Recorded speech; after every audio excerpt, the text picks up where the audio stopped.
Welcome to Creepy Vibes. Some towns die quietly.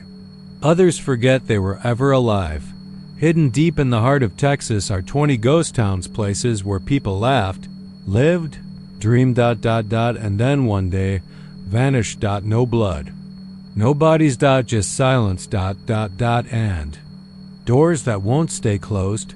But before we begin, here's something strange. Most viewers make one huge mistake. They leave without subscribing. And by doing so, they miss out on the creepiest, spine-tingling tales that only the bravest dare to hear. Don't be one of them. Hit that subscribe button now, because tonight's just the beginning, and the terror waiting in the darkness is far from over. So ... Where are you watching from? And what time is it there? Let me know in the comments, because here, the night is only getting started, and the horror is waiting to unfold. Now, let's dive into the darkness.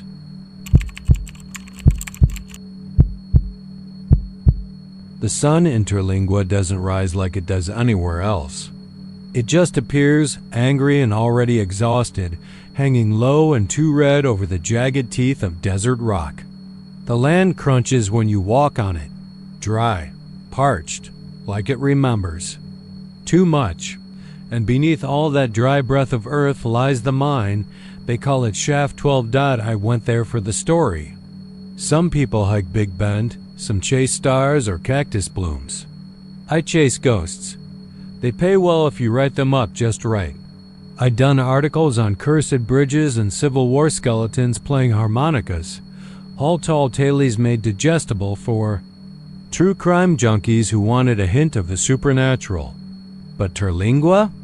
That name sat strange in my gut even before I crossed into Brewster County. The road curved like something uncertain, like it didn't want to take me all the way in. Signs, shot through with rusted holes, warned me about snakes, about private property, about nitrogen monoxide return after dark. I laughed the way a man laughs when he's alone and nervous. The town was dust. Abandoned buildings crouched under the weight of too many summers. The old store still had shelves. There was even a boot on the counter, one, child-sized. The leather cracked like dried lips. No one greeted me. No one had in years. Shaft 12 was 2 miles beyond town, where the hills rise just enough to cast long shadows, even when the sun's still overhead. The mine had been boarded up in 1942 after 17 Mexican laborers, entered it and never came out. Not in pieces. Not even bones. The company line was collapsed. The survivors' line was different. There'd been one man who made it out. Emiliano Reyes died in 1987. I tracked down his son in El Paso, who told me his father never talked about it without drinking first. Always in Spanish, always low, always afraid to say certain words. Oscuro abajo, he'd whispered. Darkness. Below. Inside, he said, the tunnels breathed. When I got to Shaft 12, it wasn't boarded anymore. Not fully. Just 2 weak timbers nailed like a half-hearted warning. Someone had pulled them loose. The wind didn't blow there. It held its breath. I stepped inside. At first, it was just the crunch of gravel and my own steps. I had a flashlight. New batteries. But after 10 minutes inside, the beam began to flicker like a candle struggling against something unseen. The air grew heavy. Warm. Not humid. Just pressured. Like a lung pressing down. Then came the first whisper. Faint. Behind me. Mama. I turned. Nothing. No echo. Just thick silence. The kind of silence that listens back. I walked deeper. I'm not brave. I've got asthma. I've got a mild phobia of enclosed spaces. But stories like this don't get told from motel rooms. Around the third bend, I saw the glow. Not electric. Not fire. It was the color of old lanterns, oil-fed, dull orange with a rim of green around, the edge like sickness wrapped in light, and there it was. hanging 5 feet above the ground, floating, flickering, moving deeper into the mind. I followed. The whispers grew louder. Spanish, but not conversational. Repetitive, chant-like. El Pozo, El Pozo, El Pozo. Over and over, the shaft suddenly opened into a chamber. There were tools on the ground, helmets. One still had a skull inside. The eyes were gone, but the jaw was open, like it was still screaming. And then I smelled it. Diesel. No, not just diesel. Burnt hair. Melted plastic. Blood in a frying pan. The lantern stopped ahead, hovered, then dropped. No sound. The walls began to pulse. Not shake. Pulse, like they were breathing or remembering. And the whispers turned into something else, not words. Sounds of shovels, scraping, nails dragging, heavy boots on gravel. And then I saw them. Not ghosts, not quite. They were shadows shaped like men, dressed in 1940s mining gear, their faces melted, mouths moving but no breath. Their lanterns swung in slow motion. I turned to run, but the entrance had vanished. Gone. Just wall, earth, darkness. I screamed. No echo. One of the shadows raised a finger and pointed at me. Then they all spoke, together. One sentence, clear, cold, heavy with dust. Ahorati. Now you. I woke up outside the mine. At sunrise. My camera was gone. My boots were soaked in black mud. My recorder, the old one I keep strapped to my chest, still worked. When I played it back, it was nothing but Spanish whispers and a heartbeat that wasn't mine. I left Terlingua that morning. The story ran in a regional magazine. They trimmed it down, took out the part about the shadows, said it felt too fictional. But last week, I got a package in the mail. No return address. Inside, an old lantern, still warm, still glowing. And whispering, Ahorati.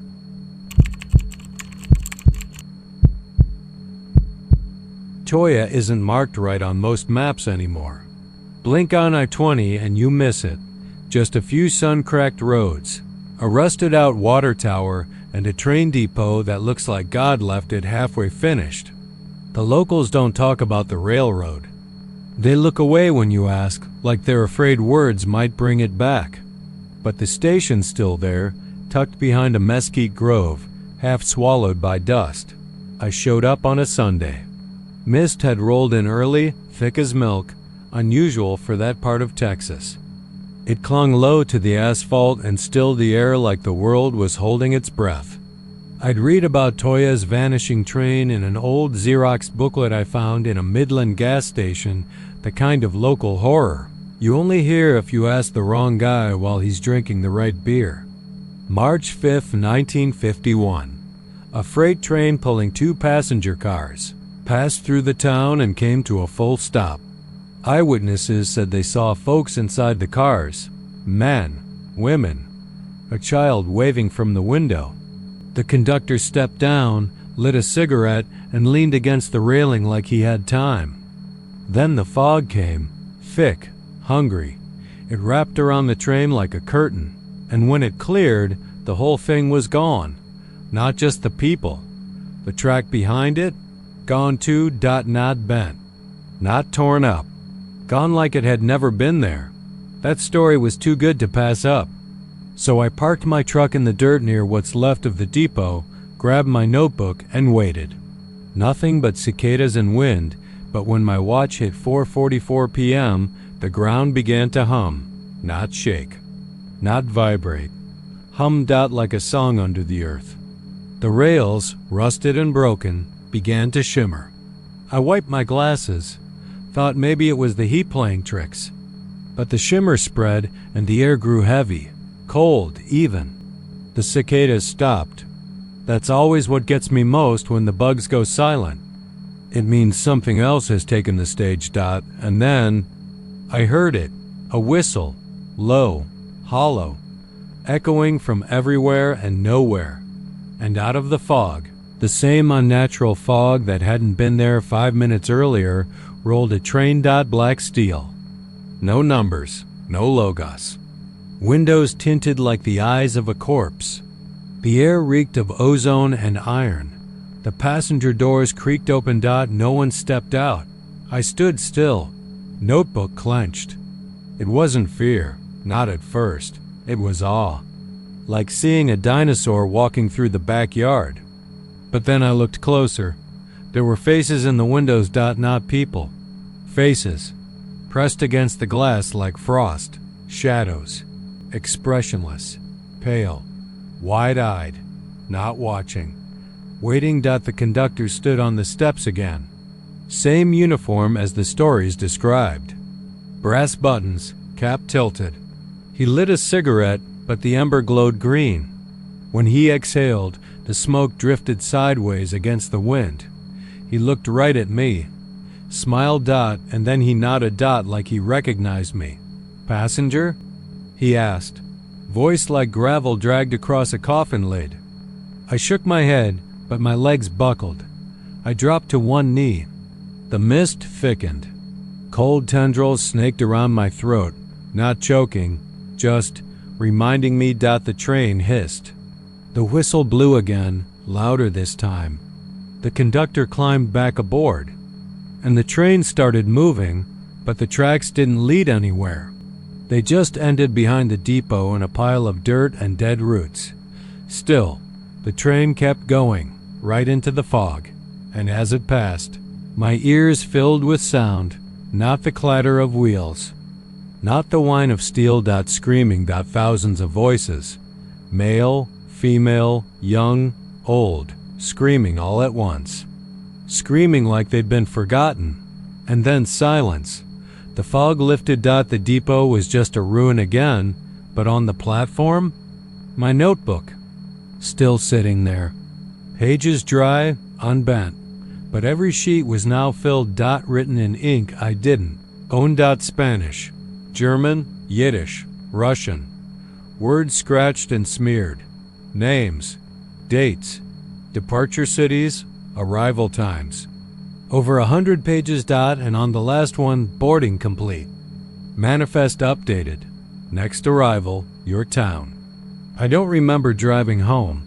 Don't remember sleeping. But sometimes I wake up at 4:44 a.m., drenched in sweat, hearing that whistle in the back of my skull.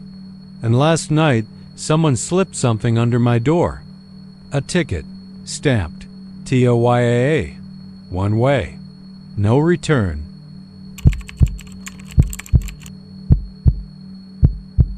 Barstow doesn't make the news anymore.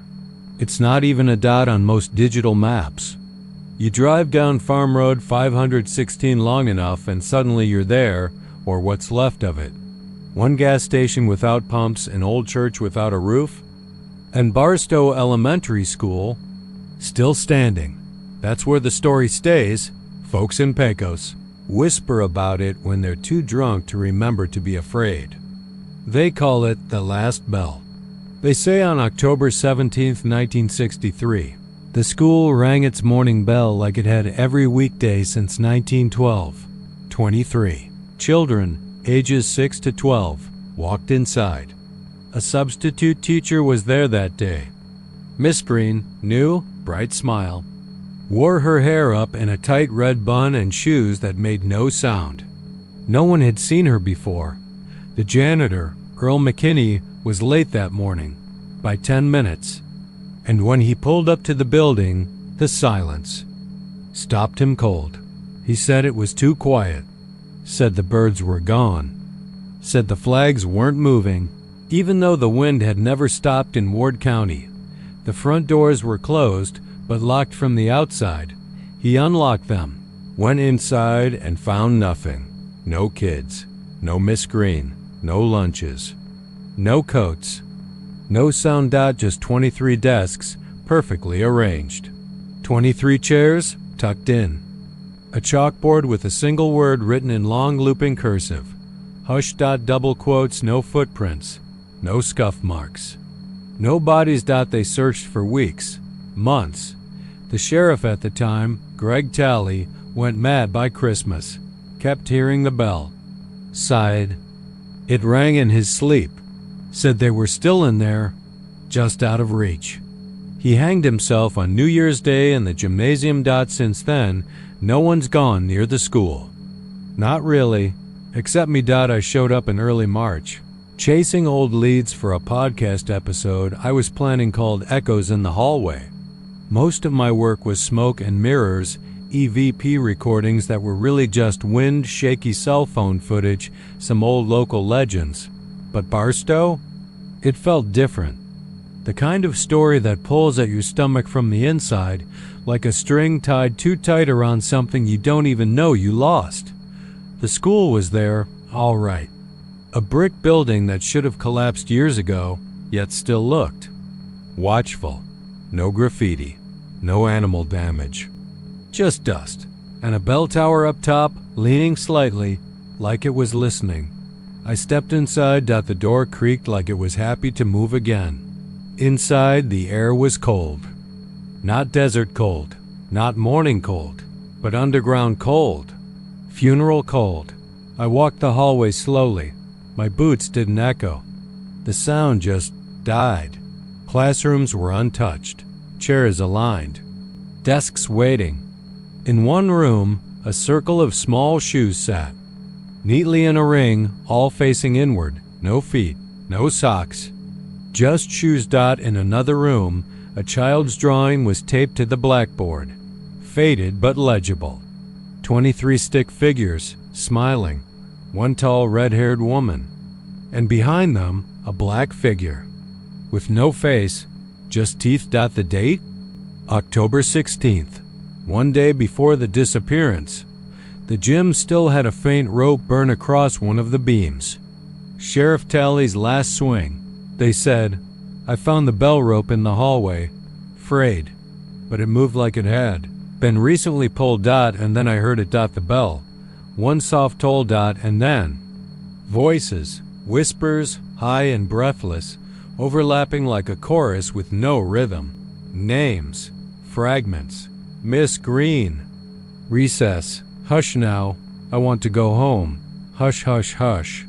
A breeze pushed through the building. But the windows didn't. Opened. The chalkboards began to rattle. And in one classroom, room 4, according to the faded plate on the door, I saw them. Not clearly. Not all at once. Just the edges. Shadows, small, sitting at desks. I blinked and they were gone. But the desks were warm. I swear to God, warmed. The chalkboard read something new. I didn't see it change. It was just there. She's still teaching. I ran. Back in my truck. I tried to start the engine. Nothing. Battery dead. Phone dead. Radio turned itself on. Static at first. Then a child's voice. Soft, unafraid. You didn't raise your hand. I abandoned the truck. Hitchhiked to Pecos. Took me a week to go back for the vehicle. It was fine. Keys in the ignition. Tank full on the passenger seat. 23 paper apples. All with my name written on them in crayon. Last week, a package arrived at my apartment. No return address. Inside, a substitute teacher's ID card. Miss Emily Green. Date of hire, October 17th, 1963. Under the photo, her smile is wrong. Too wide, her eyes too black. And below that, lesson plan, 24 students. One missing.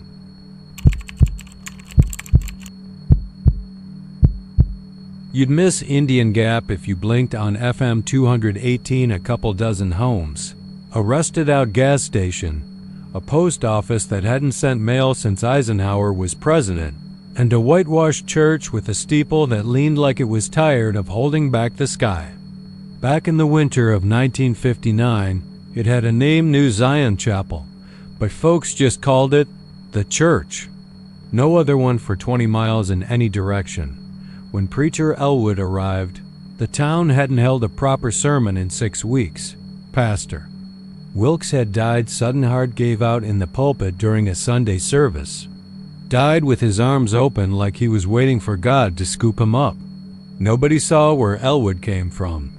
He just showed up one Wednesday morning, wearing a black wool coat and carrying a Bible so worn the cover had peeled off like old skin. He said he'd been called to Indian Gap, said he'd seen it in a dream. The town was small enough that folks didn't ask too many questions.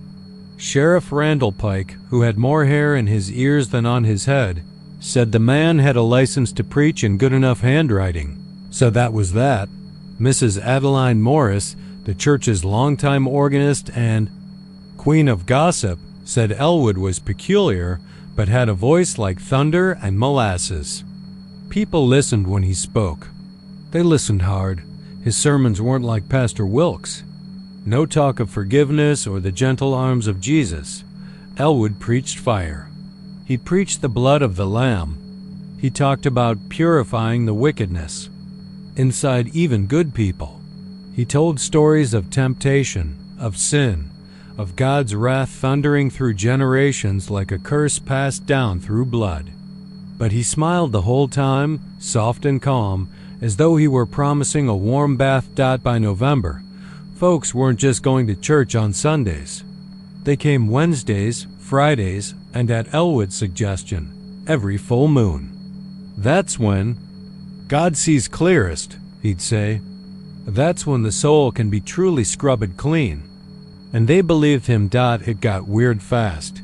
One night, old Tommy Wheeler stood up in the middle of a sermon, crying about how he cheated during the war, said he took rations meant for a dying boy. Another night, Florence Hardy screamed that she'd killed her own baby in the outhouse in 1933, buried it behind the smokehouse, and nobody had ever found out.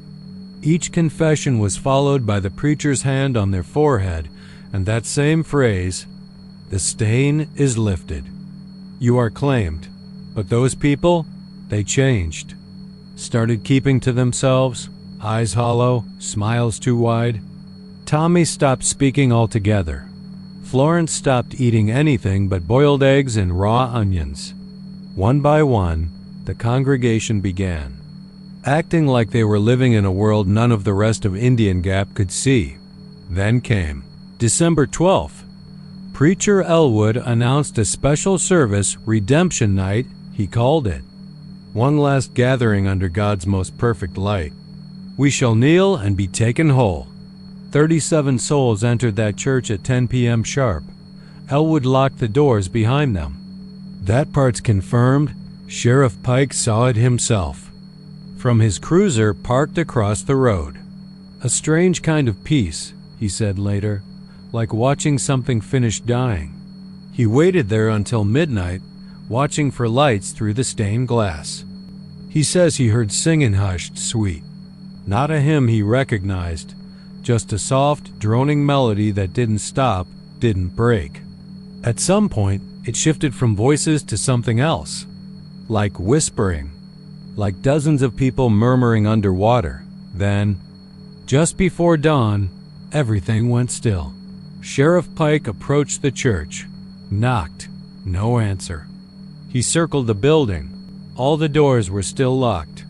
Not a sound inside, not a breath. Just silence so heavy it made his ears ring. They brought in the locksmith around 7 a.m. Took nearly an hour to get in. And when they opened the doors, nothing. Pews were untouched. The candles had burned down to puddles of wax, long cold. The Bible was open to Leviticus 17:11.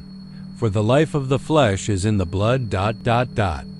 There were no signs of struggle, no broken windows, no blood, no footprints, no bodies. Not a single soul, except one thing, the smell. Everyone who entered said the same. It was wrong. Like rust, earth, and wet cloth. Like something had been dragged through the very bowels of the earth and wrung out inside that church. They searched the woods, searched the creek bed and the nearby caves. Nothing. Days passed. Rumors spread. A rancher claimed he saw a procession of figures walking along the fence line late at night, silent and barefoot. A child swore she saw Florence Hardy standing at the edge of her yard, just watching. Mouth open like she was trying to scream without making a sound. By spring, the church was shut down. Some said burn it, but the sheriff wouldn't allow it. Instead, it sat there for years, peeling and sagging like an old lung waiting to collapse. In 71, they finally tore it down, but nothing ever grew on that patch of land again. No grass, no weeds, just dirt. Dry, packed, and red. And every now and then, people say if you stop your car near the old foundation on a full moon night and roll down your window, you'll hear the soft, sweet sound of a lullaby drifting across. The wind. Always the same tune. And always followed by 37 footsteps.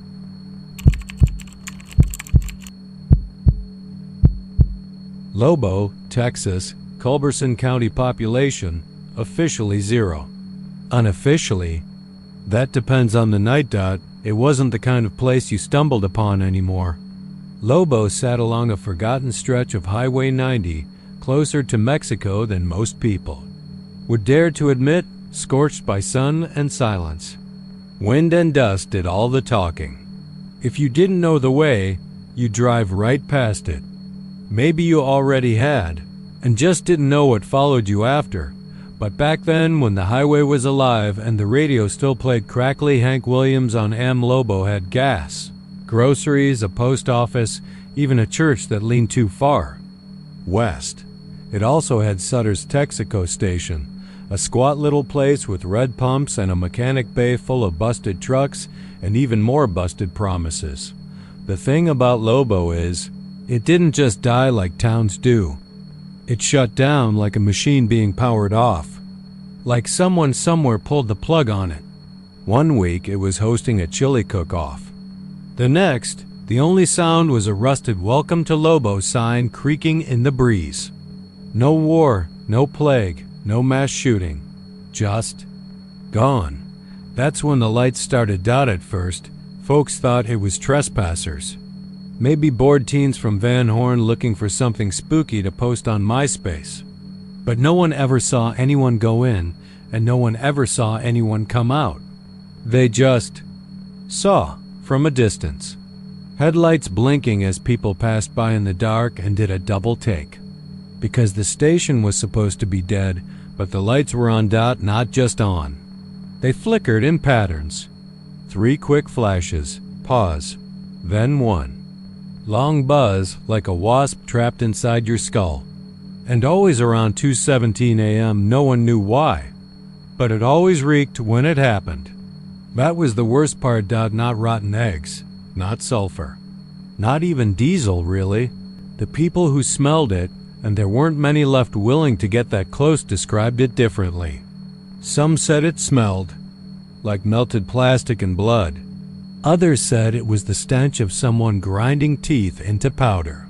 One old-timer said it was like scorched meat from a grill no one's cleaned in decades. And molars. Then came the stranger.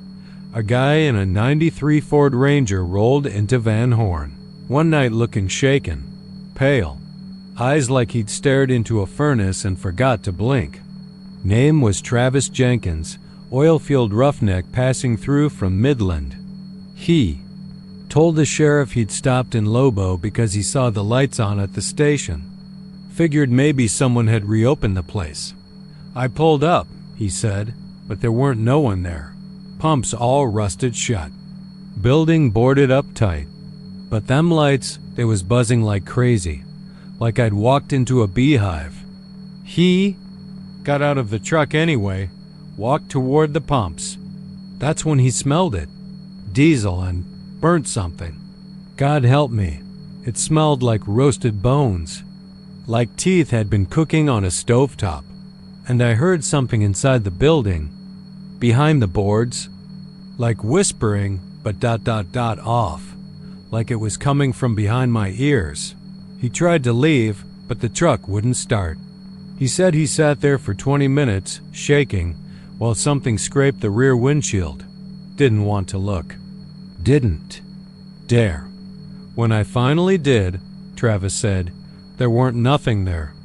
Just these long black marks. like claws made of oil. They found his truck the next morning, engine melted from the inside. No fire, just melted.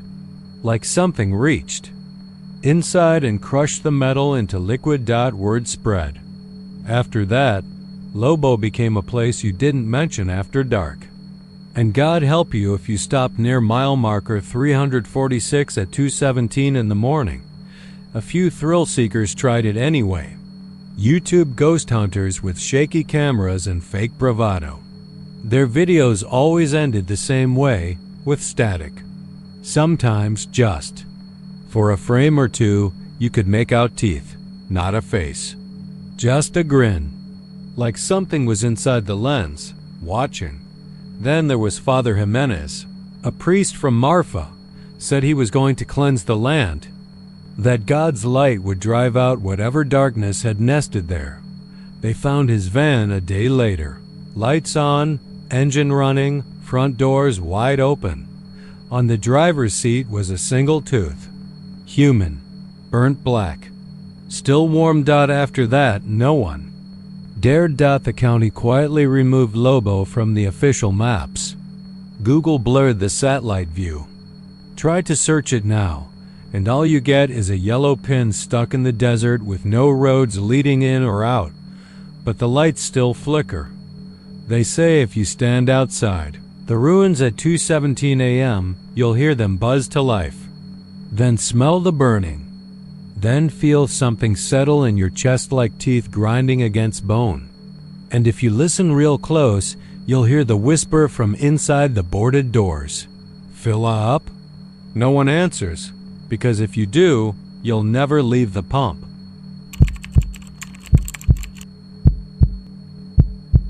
In Claremont, Texas, population 93, if you counted the strays and didn't count the ghosts, there wasn't much left after the oil dried up.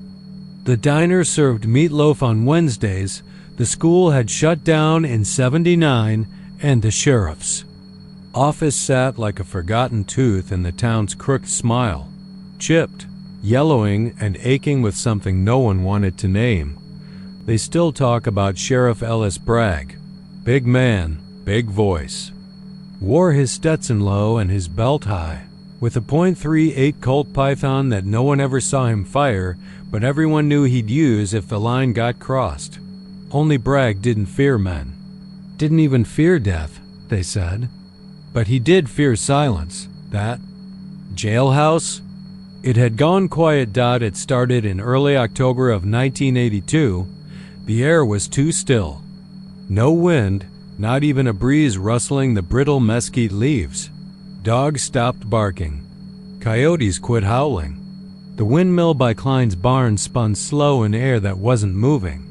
The only sound came from the jail's back room, the old cell block, where Bragg kept the town's worst drunks and an occasional meth cook from out east.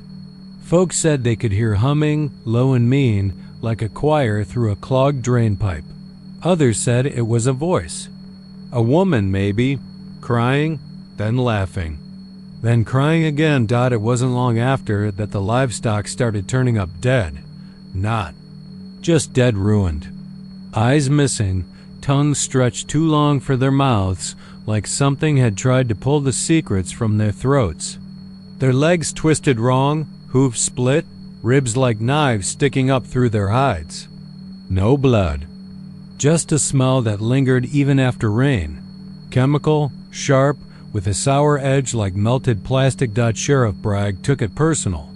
Said it was cult kids. Satan freaks, he called them. Out-of-towners with spray cans and bad taste. He took his badge seriously. Thought the town still needed law even if it had run out of sinners. That's why he walked into the Claremont jailhouse one final time on October 17, 1982. The sun was setting, low and red like the whole sky was bruised. Bragg parked his cruiser out front, boots heavy on the gravel, and opened the door to a place that hadn't locked up a soul in months. He never came back out. What happened inside's been pieced together from what they found and what they heard. First, the screaming. That's what Clara Jennings, his deputy, Heard when she brought him a thermos of coffee half an hour later. She didn't even get to the door before the air changed. It smelled like burnt rubber, like flesh left too long on the grill. The jailhouse. Vibrated. Jennings swore the wood floor pulsed like a living thing beneath her boots, then a crack like a thunderclap, a single scream, long and tearing. Then silence. She waited, called out. Nothing. Jennings left the thermos on the step and drove back to her trailer. Took her 3 days to return. When she did, she wasn't alone. 3 townsfolk came with her, Pastor Reed, old Hank Lemley, and the town librarian, Maureen Culp. All of them saw it. The sheriff's boots, standing in the center of the holding cell, upright, unmoved, fused into the concrete as if the solas had melted, clean through and merged with the floor. Still smoking, just the boots. No socks. No brag. The floor around them was blackened in a perfect circle. Burned so hot the rebar beneath the cement had warped and curled like ribbon. One of the walls, the one facing west, had cracked down. The middle. From the crack oozed something that looked like oil but smelled like spoiled milk. It dripped slow, even in the cold. Maureen fainted. Pastor Reed puked in his hat. Jennings locked the door and threw the key into the quarry. The jail's still there, though the roof's collapsed now and the windows are clouded with decades of grime. But every October, like clockwork, the boots appear again, always in the same spot, always smoking. People have tried moving them. One drifter, a guy from Lubbock who claimed he could see ghosts and make him weep, walked in with a crowbar. They found him 2 days later on the road to Snyder, shoeless, covered in soot, his tongue chewed nearly in half. He never spoke again. And no matter what anyone does, the boots always return. One man tried to bulldoze the place in '95, bought the land for $500 and planned to build a shooting range. Brought in a Caterpillar D8 dozer. As the blade touched the side of the jailhouse, the engine screamed and caught fire. Fire marshal said it looked like someone had poured gasoline inside the engine block. The man left town that night, barefoot, shaking, muttering he was still in there, still walking. They say if you're brave or foolish enough to stand outside the jail at dusk, you'll hear the click of boot heels on concrete. Not walking toward you, walking in circles, trapped, angry, hot with something that ain't. Justice. The boots are still smoking. And somewhere in the jailhouse, the sheriff's badge warped and blackened still glints under a flickering ceiling light that hasn't had power in 40 years. Claremont don't have a sheriff anymore. Don't need one. Not with him still in there. Waiting.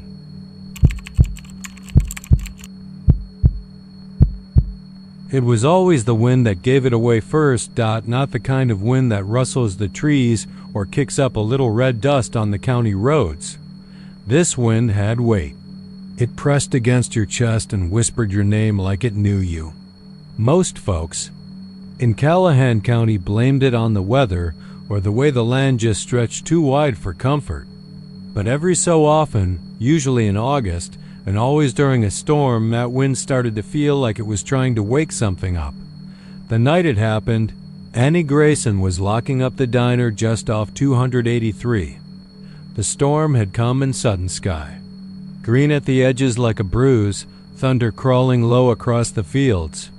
She almost didn't notice it at first, the shape out there past the mesquite and barbed wire, lit up by a strike of blue-white lightning.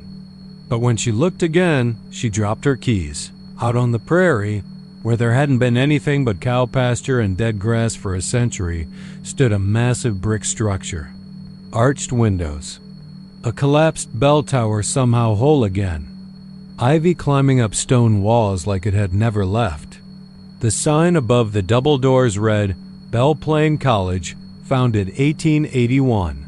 But Belle Plain had burned in 1892. No remains. No ruins. Nothing but rumors and one charred school bell, which had long ago been taken to the county museum and locked behind glass. Lightning cracked again, and this time Annie saw them dot figures moving behind the windows. Dozens, maybe more. Students dressed like they'd stepped out of an old photograph, long wool skirts, buttoned vests, stiff collars. They walked in slow, drifting steps through corridors that shouldn't have existed anymore. And in the field in front of the building, more of them were dancing. They weren't dancing the way kids do at proms or weddings. No, this was something else, a sort of slow, mournful waltz. Partners spinning, feet never quite touching the ground. Their faces didn't move. Their mouths hung open, like they were trying to scream through the music. But the only sound was wind, and beneath it, faintly, the ringing of a bell. Annie ran. She didn't remember getting in her truck, just that she was suddenly back at home, her hands shaking too hard to call anyone. But she wasn't the only one. Who saw it? Jared McGlintock, who hadn't left Callahan County since '74, stood on his porch with a shotgun and a half-empty bottle of Old Crow, staring out at the apparition. He claimed one of the dancers looked like his grandfather, who died in the fire that consumed the college. He waved at me, Jared said later, but he didn't have any eyes. Sheriff Doug Miller came out the next morning after reports. Flooded in, nothing, not a trace. Just prairie grass and scorched earth. But someone had driven out there in the night. He found a trail of boot prints leading to the field. And something else. A ring of footprints. Perfect circles stamped in the dirt, like someone or something had been spinning in place. And in the center of it all, an old lantern. Still warmed at the college, reappeared again 3 weeks later. Then again the year after that, always during lightning storms, always just long enough for someone to see it. By the third sighting, people had stopped coming to investigate. Nobody wanted to be the one to get too close. Not after what happened to Seth Douglas. Seth was a skeptic. Ran the gas station off the highway. Laughed at people who talked about ghost towns and residual hauntings. Said it was swamp, gas, and atmospheric pressure. One night, with a storm bearing down, he walked straight into that field with his GoPro and a Bluetooth speaker blasting a CDC. The GoPro was found in 2 pieces. The speaker kept playing until the batteries died. Seth never came back. His fiancée, Rachel, still lives in Baird. She keeps a candle burning every night it storms, and neighbors say she mutters in her sleep. Words in a language nobody recognizes. The museum? They locked up the Belle Plain bell. Moved it to the basement after someone reported hearing it ring at exactly 11:47 p.m. on the night the college returned. The same time the fire started in 1892. The plaque outside the building has since been removed. Local kids dare each other to camp near the field, but no one stays past sundown. Even they know the rules now. Don't point. Don't speak. And for God's sake, don't dance, because those students aren't dancing for joy. They're dancing for release. They're dancing to bring the fire back. And the next time Belle Plain returns, it might not be content with just being seen.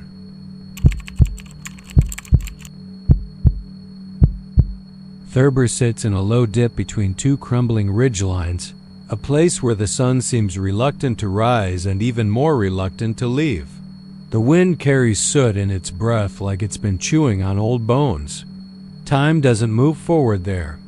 It loops, slow and smudged, like breath on cold glass. I'd heard about Thurber's collapse years ago, while flipping through a box of unsorted documents at a university archive in Denton. The file was thin, a company report dated November 1908, stamped confidential, labeled Incident Shaft 9. No photographs, no autopsy records. Just vague descriptions and 2 phrases that stuck with me. Personnel missing. 4.3. Auditory phenomena noted at site. Sustained rhythmic vibration. Approx. 80 BPM. That last line wasn't written like a tragedy. It was written like someone trying not to be afraid of what they'd heard. I filed it away. Years passed. I wrote about other places, sunken towns, cursed reservoirs, a motel outside Lubbock that had a room with no door. But Thurber stayed, like something stuck behind your teeth. It was October when I finally went. I always go in October. Ghost stories breathe easier when the leaves die. I arrived just after noon. The sky hung too low, heavy and colorless, like old bedsheets. The town itself was barely recognizable, just the skeletal remains of brick. Smokestacks, cracked foundations, and a church whose steeple pointed not up, but towards something it couldn't explain. Shaft 9 wasn't marked on any modern maps. But I'd found a blueprint, a faded miner's diagram tucked inside a copy of Texas Mining Monthly, 1911. According to it, Shaft 9 sat a quarter-mile northeast of the Thurber brick plant ruins. I followed the directions through a dry creek, bed until I saw it, a circular depression in the ground, maybe 20 feet across, rimmed with rusting support beams and broken timbers. A sagging "Keep Out" sign dangled from 2 nails like a tired warning. The shaft was sealed with what looked like cement and gravel, but parts of it had begun to erode. You could still see where the earth had split, where something had once breathed.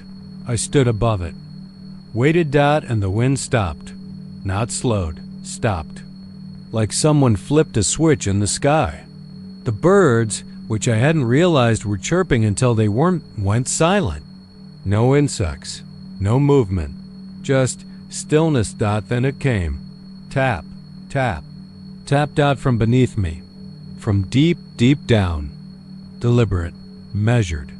The kind of sound that doesn't reach your ears. It climbs into your bones. I froze, held my breath.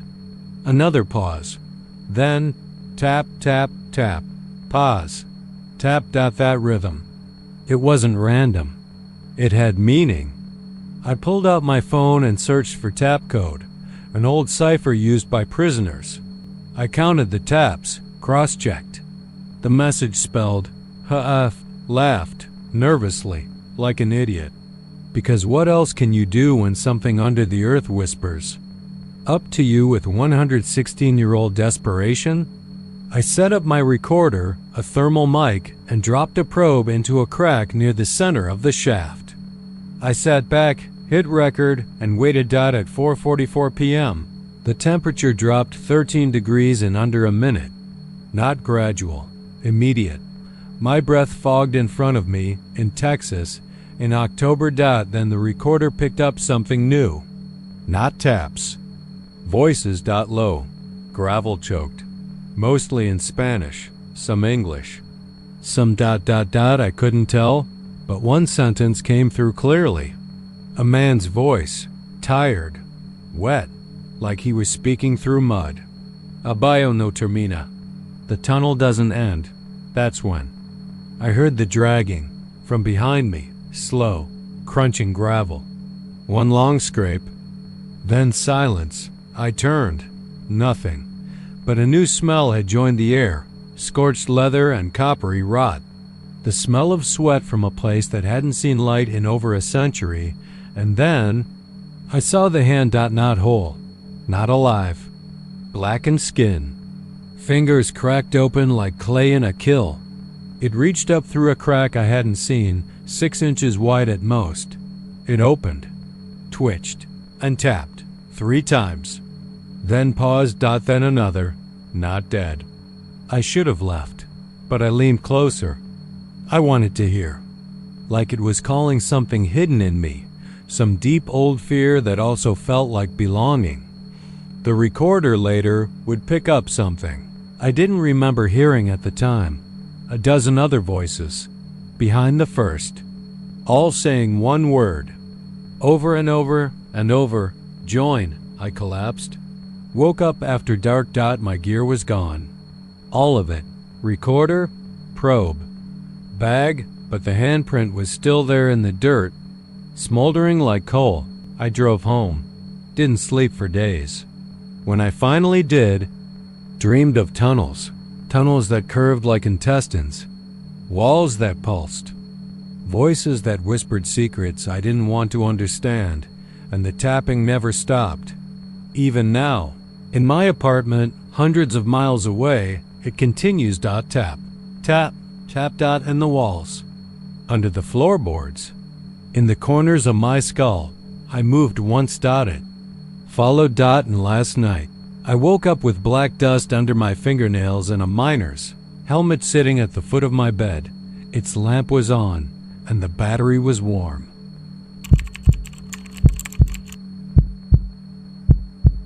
There's not much to Glenrio anymore, just the fractured bones of a once busy rest stop between Texas and New Mexico.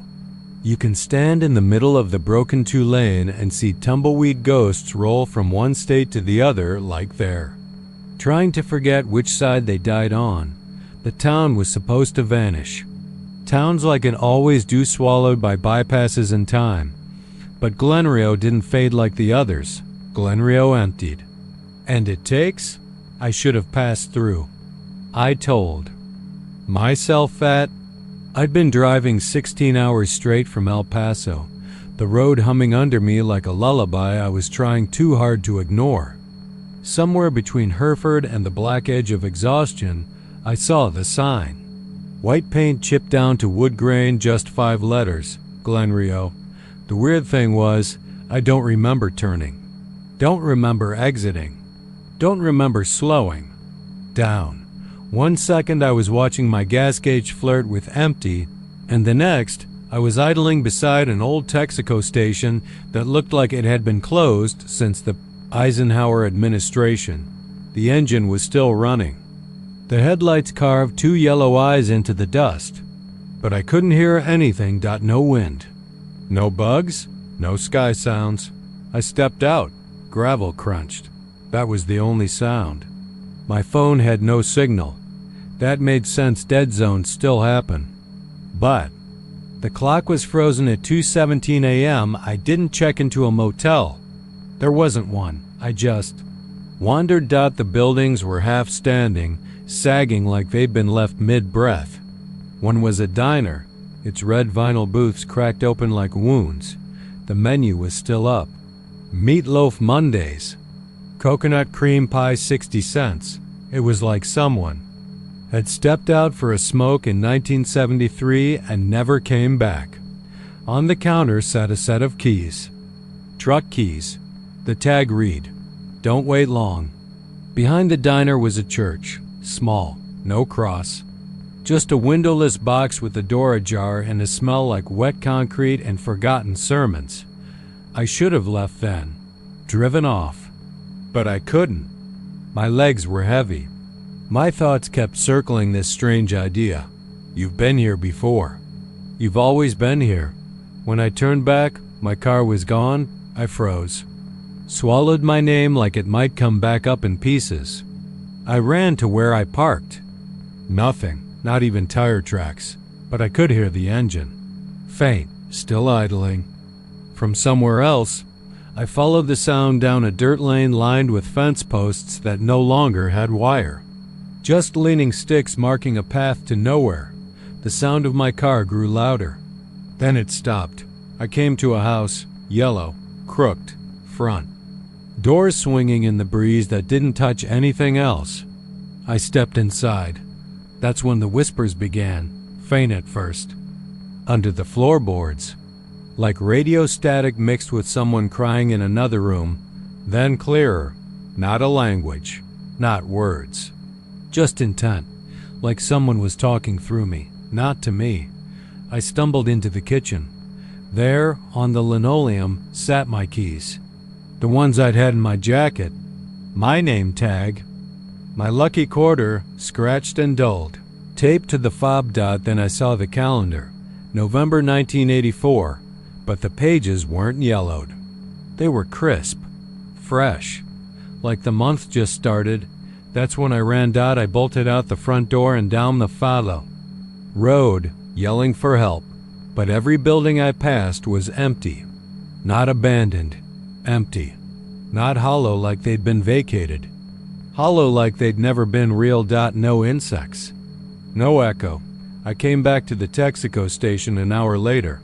My car was there, still running, driver door open, interior light on. Like I'd never left, but there were things in the seat, a Polaroid. Photo of me sitting in the diner booth I'd never sat in. Eyes closed, face slack like I was asleep, or sedated. And a note, written in shaky black ink, "You came to rest."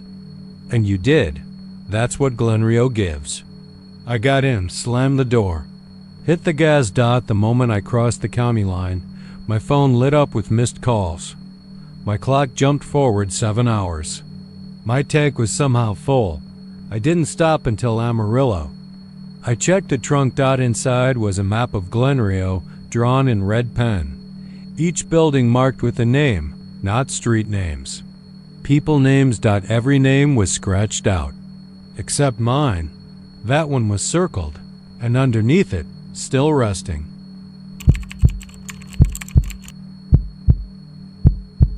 The pines grew fast here, too fast. Loggers vanished. And now the trees bleed sap that smells like iron. Texla is one of those dots on the edge of the paper where the map folds. A logging town that once pretended to matter, then vanished so quietly. It felt like an apology. If you drive long enough past Orange, where the humidity gets so thick it squeezes the air right out of your chest, you'll find it, or what's left. A wooden sign nailed to a leaning post, faded so bad the letters read like whispers, Texla 1913. Most of what was built here has sunk. The mud swallows structures whole if left unattended. Only the pines remain, and God, do they remain. Not the soft-needled kind you see on postcards. These are different, taller than memory. Packed so tight you could scream in the woods in your. Echo wouldn't get a foot. They don't sway. They creak. And they bleed. I came because of the trees. Not as a tourist. You won't find a gift shop or a museum or even a place to buy gas. I came because of the photographs. 6 of them, black and white, decades old. Found in a closed file from the East Texas Forestry Commission. Each image showed pine trees with huge gashes, deep as axe wounds. From the wounds, dark sap poured like molasses. One photo had a hand pressed against a trunk. You could see the veins in the wrist, the edge of a flannel cuff, and blood. Not sap, blood. They said the area was off limits. Environmental hazard. Soil instability. Old mine shafts. I brought a drone, cameras, GPS, and enough equipment to set up for a few nights. I also brought a notebook that belonged to my grandfather. He worked timber in the 40s. He wrote things down. Things he didn't want to say out loud. He wrote about Texla. One line stood out, "They don't want to be cut, they don't forgive." I made camp just off the dirt road, 100 yards into the thicket. I set up cameras on tripods. Ran the drone over the treetops. The footage came back wrong. Trees moving. Not swaying. Moving. In arcs. Forming patterns. The first night I heard the first scream. Not an animal. Not human. Something between. Long and wet and full of throat. Then silence. In the morning I found tracks. Boot prints, several sets, but no signs of people. No campfire. No trash, no disturbance. The prints just stopped, like the earth had closed over the rest. My own boots squelched in the mud as I followed a game trail into the oldest part of the woods. GPS said I was 3 miles in. The trees leaned close, branches low enough to brush my shoulders. I saw the first bleed around noon. A tree, maybe 70 feet tall, split open from root to shoulder. Sap spilled out thick and black. I leaned in. The smell hit like rust and pennies. Iron. Blood. My eyes burned. My stomach turned. But I took samples. I turned back. But the trail, was gone. Not overgrown. Gone. The trees were in new positions. I swear to Christ, that massive one with the forked trunk had been behind me. Now it stood in front. I walked a full circle and came back to the same bleeding tree. My footprints from earlier were gone. That night I heard voices. Children. Not words, just laughing, giggling, soft and high and not quite right. The sound circled the tent. I shined the flashlight but saw nothing. At 2:34 a.m., something pressed against the fabric. A shape. Tall, too tall. Not a bear, not a man. I didn't sleep after that. The next day, my drone was gone. Camera wires ripped out. Not chewed, pulled, like someone was undoing me piece by piece.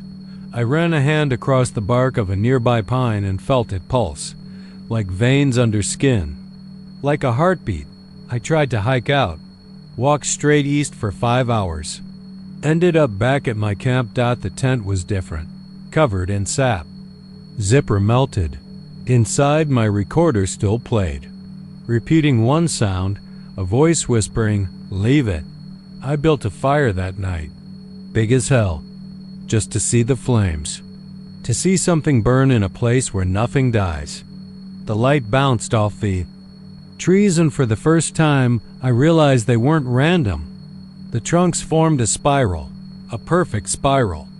My camp sat at the center. I read my grandfather's journal again. He'd written about a logger named Mitchell Carr, claimed Carr cut down one of the oldest trees near Texla and vanished that same night. Only thing left was his axe, melted at the handle. My grandfather said the tree came back, grew overnight, twice as thick. At 3:09 a.m., I stepped out into the dark, and they were there. Not trees. Things like trees. Arms too long. Faces made of bark and knots, eyes like amber orbs buried deep. They watched. They didn't move, but they were closer than before.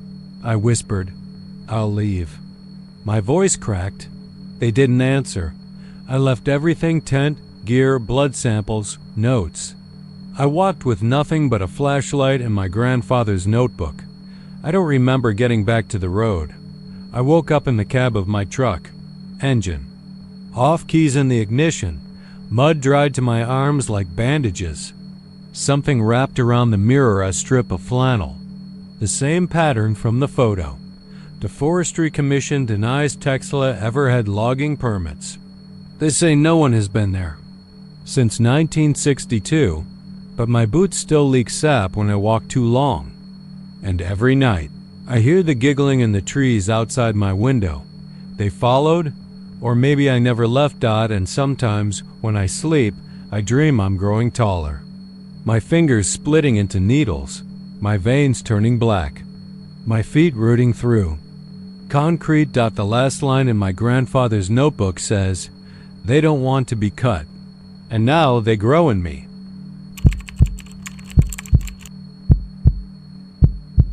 Three hills, one old church. Visitors report hearing chanting, native Latin, then backwards English. And then they forget how they got there. Medicine Mound looks like nothing from the highway. Just three low hills rising from a sea of scorched pasture, like knuckles pressing through dried skin. People say they were sacred once, long before fences and cattle, before the road bled through. The Comanche held them close. Some maps list them as ghost hills. Some maps don't list them at all. You wouldn't stop there unless something pulled you off course. That's what happened to me. I was heading west on 287 toward Amarillo. No music, just the wheel and my thoughts for company. I wasn't supposed to be anywhere near Medicine Mound.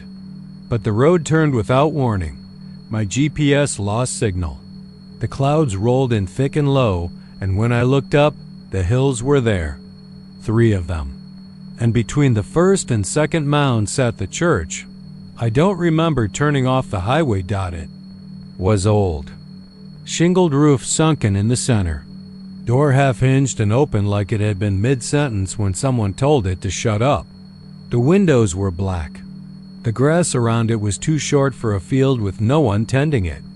It looked maintained by things without hands. I parked the car, engine still running, and stepped out. I meant to take a picture, just a photo for my blog, but my phone wouldn't turn on. The screen was black, warm to the touch, like it had been left on the hood in August heat. I pocketed it and walked toward the church. The first sound I heard was a low hum, male voices. One steady note held under breath, like monks tuning their souls. I thought maybe a recording, some tourist trap with spooky vibes. But the second layer of sound joined in a chant in Latin. I recognized some of it. Domini, libera nos a malo. Lord, deliver us from evil. Then came the third voice. It wasn't language. Not at first. It sounded like wind sucking through teeth, then what syllables twisted backward. But somehow I understood it. Do not wake it. I stepped through the door. Inside, the pews were gone. Just dark space and dirt floor. The altar remained a slab of stone that didn't look like it belonged in Texas. Too smooth. Too cold. Something ancient etched into it, worn by time and touch. Around the base were dozens of small bones. Bird, mouse, maybe not all animal. Turned to leave. The doorway was gone, not blocked. Gone. The wall was whole again. No light from outside. Just a rectangle of darker shadow where I thought I'd come in.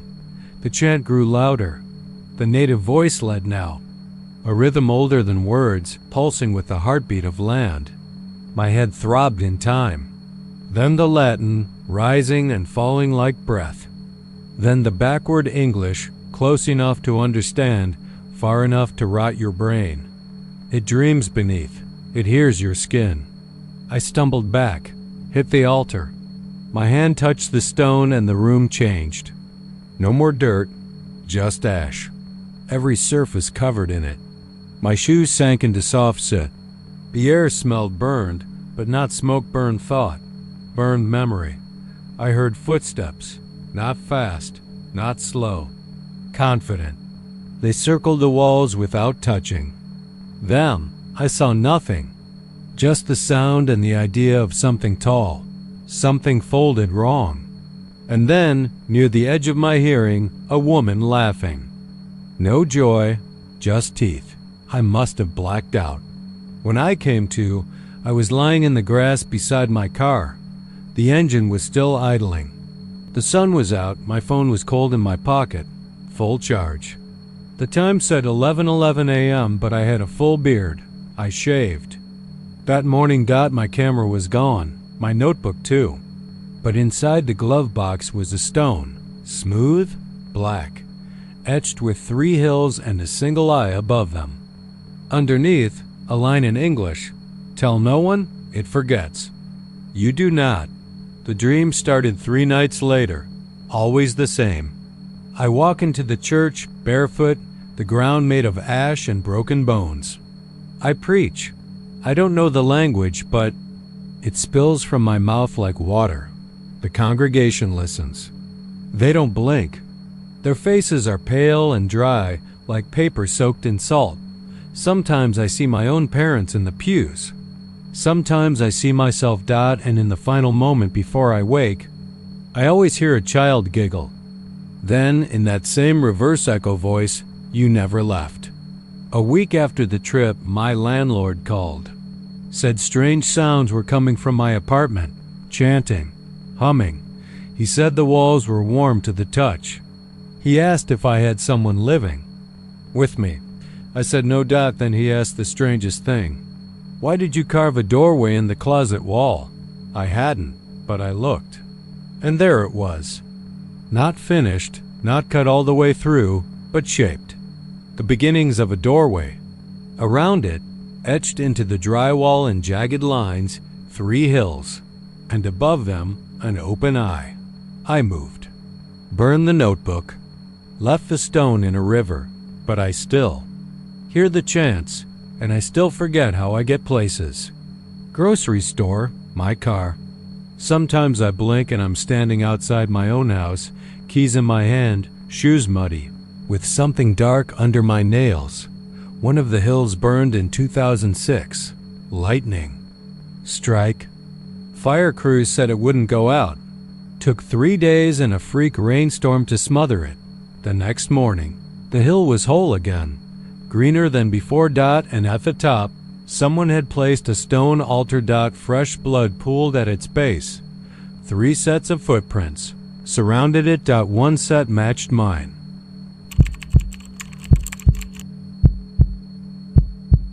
They say the cold hits different in old Larissa. Not the sharp kind that slices through your coat or the wet kind that clings to your bones. No, the cold there settles in your ears like whispers you can't shake, like breath on the back of your neck that never warms up. Old Larissa is just a skeleton of a town now, bones buried in Cherokee County. You won't find it on many maps. Roads crumble before you get there. GPS acts drunk, spinning, lost. But if you follow the old logging trail past the cottonwood split by lightning, take the left fork where the rock looks like a boot heel, and drive slow enough to not scare the crows, then maybe you'll find it. What's left of it, anyway. It was abandoned around 1863.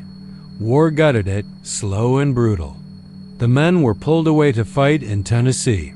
The women and children starved or sickened or simply walked into the woods one day and didn't come back. Fires took what the war didn't. All that remains now is the shell of a church, a few crumbling chimneys swallowed by ivy, and the schoolhouse. That goddamn schoolhouse. It's still standing, crooked and wheezing, its boards bent like ribs trying to breathe. Shingles gone, windows broken, door hanging from one rusted hinge. But if you listen, really listen, you'll hear them. Children. Laughing, playing, whispering. In the dead of winter, when frost paints everything in brittle white, the laughter gets loudest. Not cheerful laughter, either. Not the kind that makes you smile. No, it's sharp, unnatural, too fast, too close. It cuts through the trees like a wire dragged through skin. Locals won't go near it. Not even the deer wander that way. There's a story goes back to 1862, maybe 63. Town had been dying for months. Food gone. Hope thinner than smoke. The schoolhouse was still running, barely. Teacher was a woman named Miss Evelyn Grady. Young, devout, the kind that thought. Discipline was salvation and silence was a virtue. When supplies ran out, Miss Grady kept the children in. Said the outside world was wicked. Said they were safer inside. She locked the doors from the inside, nailed the windows shut. She made them kneel and pray while their stomachs growled like wolves in the dark. When the parents came looking those, few who hadn't fled or died, they found the building still shut tight. Too quiet, cold air leaking through the walls but no voices. When they broke in, they found her seated in the teacher's chair, head tilted, smiling with cracked lips. The children were still at their desks, little bodies slumped over open. Readers stiff as dolls. Candles had burned down to puddles. One by one, every child had frozen in place, hands clasped. Mouths blue. Eyes open. No one ever found the key. No one ever found Miss Grady's shadow either. But folks say it lingers behind the blackboard when the moon is high. A group of ghost hunters came out from Tyler 1 year, set up cameras, digital recorders, the works. Said they'd make a documentary. 2 of them made it back, shaking, pale. Said they saw children peering from behind broken desks. One swore he felt a tiny hand grab his ankle, pull just enough to make him fall and split his lip open on the floorboard. Said he heard a girl whisper, "Stay for recess." The footage? Never recovered. Cameras melted. Literally melted. They showed the casing looked like it had been pressed into a fire pit. The air was below freezing that night. Every December, someone dares to go out there. Teenagers, mostly. Dares passed like rotten fruit from one high school class to the next. Most come back fine. A few don't. There's a boy named Jace Fowler who hasn't spoken since 1999. They found him just inside the schoolhouse, rocking back and forth, clutching a little leather-bound primer book that wasn't his. One that belonged to a girl named Hannah Watkins, who died in 1863. Her name was still scrawled in the front in brown faded ink. Under it, something new had been written. Class still in session. People say if you go there in the snow, and if you sit in one of the desks long enough, you'll start to hear Miss Grady's voice. Not in your ears, in your bones. She asks questions you can't answer. She waits for you to raise your hand. And when you don't, because you never will, she gets closer and closer, until her breath is in your ear and her voice is in your mind. And if you stay until the laughter stops, you don't leave. The school doesn't let you. Not anymore.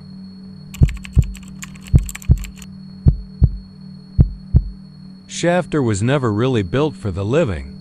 It was carved like the rock they split open day after day, looking for silver veins to make them rich, or at least keep them too busy and too tired to question why the sun always seemed a little dimmer around town.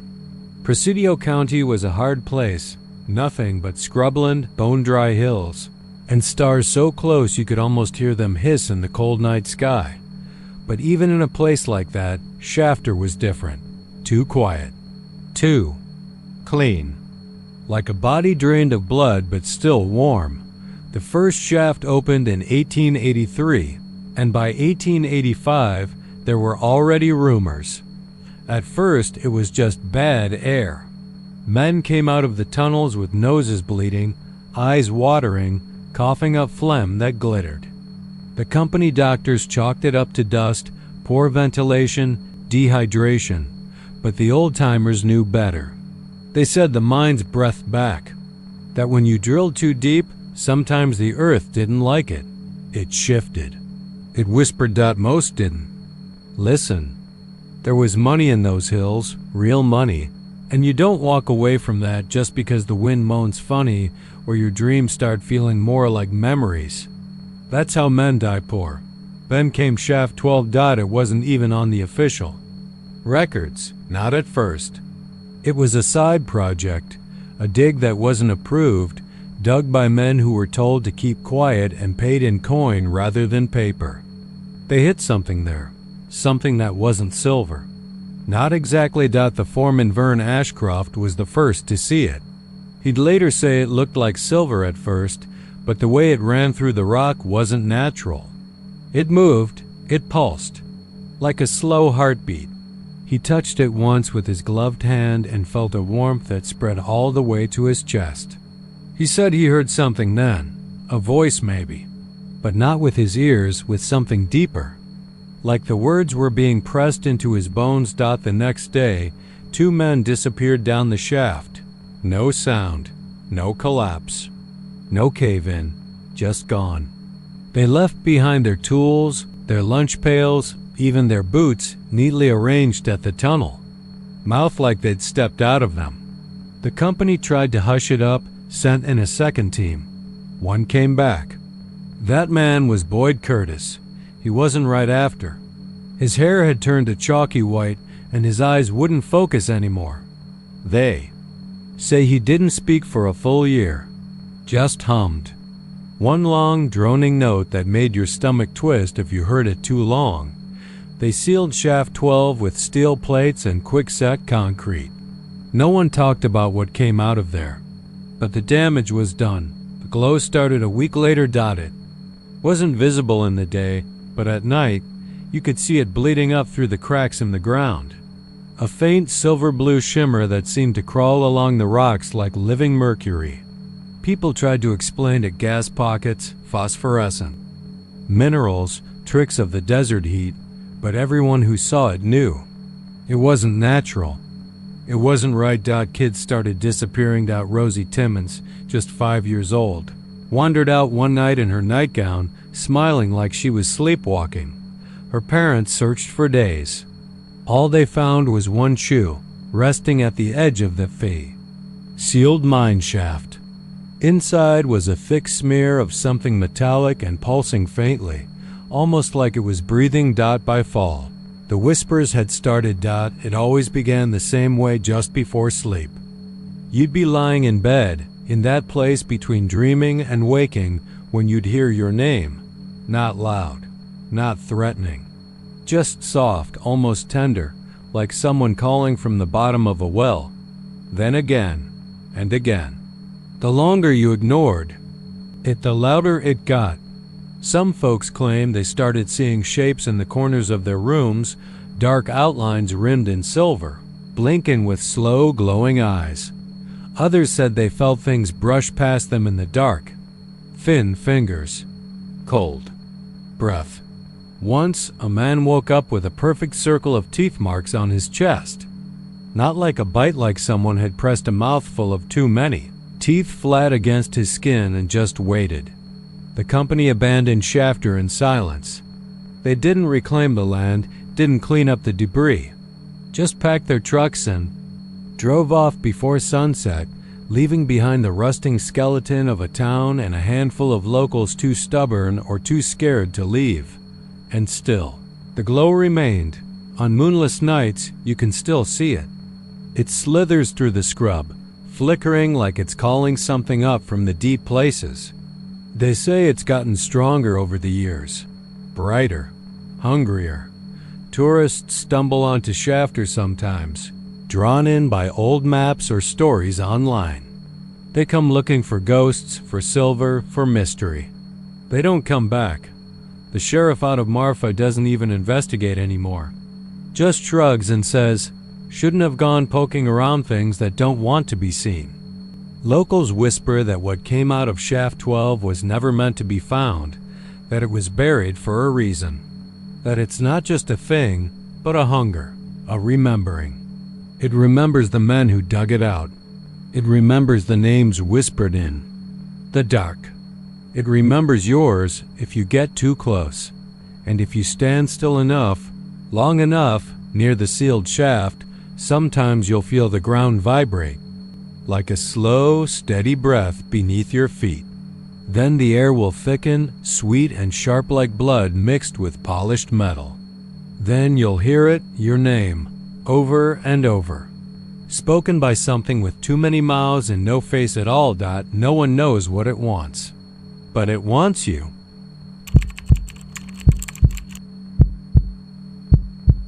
There's a stretch of land outside Independence, Texas, where the wind doesn't behave right.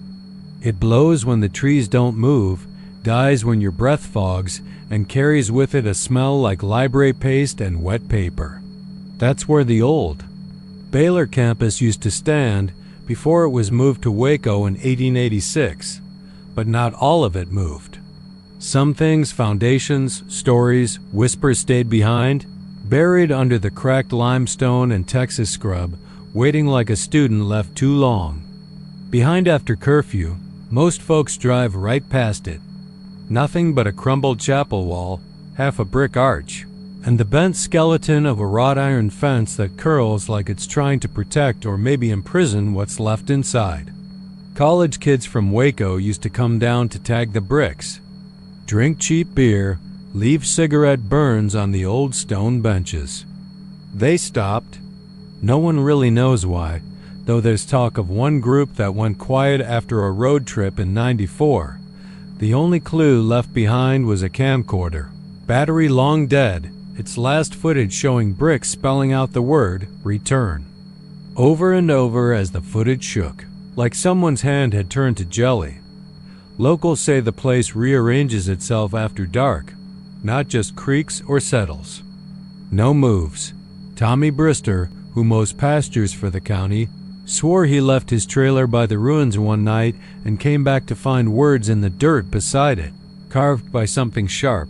Read me. He didn't, wouldn't, but he's different. Now, wears sunglasses even inside. Speaks slow, like the words don't always come when he calls for them. And the bricks. That's what makes it worse. They aren't just scattered. They're watching dots sometimes. If you go at the wrong hour, always between 3:13 and 3:17, The bricks have real structure. Like they've remembered they were once part of classrooms, dormitories, the library archives. The bricks don't. Look dusty then. They shine like they were just baked, warm to the touch, and they hum low, like a fridge motor on the verge of breaking dot, and if you look closely, the arrangement isn't random dot letters. Words, phrases, written in Latin, Greek, English, Old English. Sometimes names. Names no one recognizes until they do a little digging and realize they were professors' dead ones, mostly, or students who never made it to Waco. The phrases don't always stay long. One night they spelled out, "I cannot leave." Until you learn, another night, "Do not erase me again." A pastor's son once tried to pull down the biggest wall still standing. Came with a crowbar and a gallon of holy water. The next day he was found asleep in the middle of the ruins, barefoot, lips sewn shut with what looked like pine needles and red thread. He never spoke again, but he writes. Pages and pages every night, Latin. Same words repeated. To redebus, you will return. There's a theory. It's the books. See, when Baylor packed up and moved north, they took everything except what was lost in the fire. The fire no one talks about. The one that burned through the east wing of the campus just weeks before the move. Records say it was accidental. But if that's true, why did they bury what was left? And why do some say they can still smell charred vellum when they stand where the east wing once stood? People have heard voices, whispered lectures, footsteps pacing the air above their heads where floors don't exist. One woman, Dr. Marcia Geller, a linguistics professor, claims she woke up at the ruins after dozing off in her car and found her hands covered in ink, Latin phrases written across her palms. She copied them before washing it off. The translation? We were never just brick and mortar. We are memory. We are curriculum. We are test. There are rules now. Rules nobody wrote down, but everybody who's been there knows. Don't stay past 317.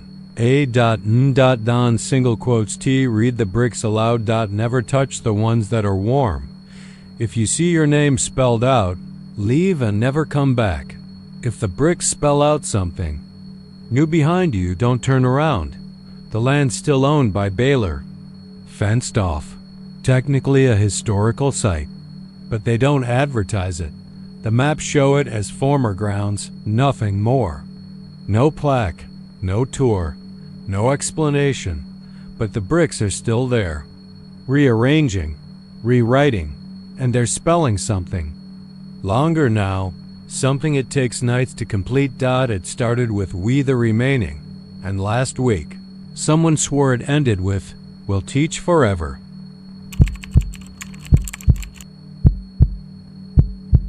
It was the kind of heat that made the world feel thin. The August of 1906 was hell on earth in Harris County. Crops withered. Horses collapsed in their harnesses. Flies buzzed thicker than black tar over water troughs. The old men on porches said they'd never felt anything like it, not even back in '84 when the Brazos swelled and swallowed half the county. But this wasn't flood weather. It was fire weather. And something in the bones of the land knew it. Webster was a small town, barely. More than 50 buildings arranged around a dry fountain and a church steeple that leaned slightly west. They had a schoolhouse with one bell, a doctor who drank from a teacup marked arsenic, and a clock tower that hadn't told the right time since 1899. Nobody really paid it any mind. Life moved slow in Webster until it didn't.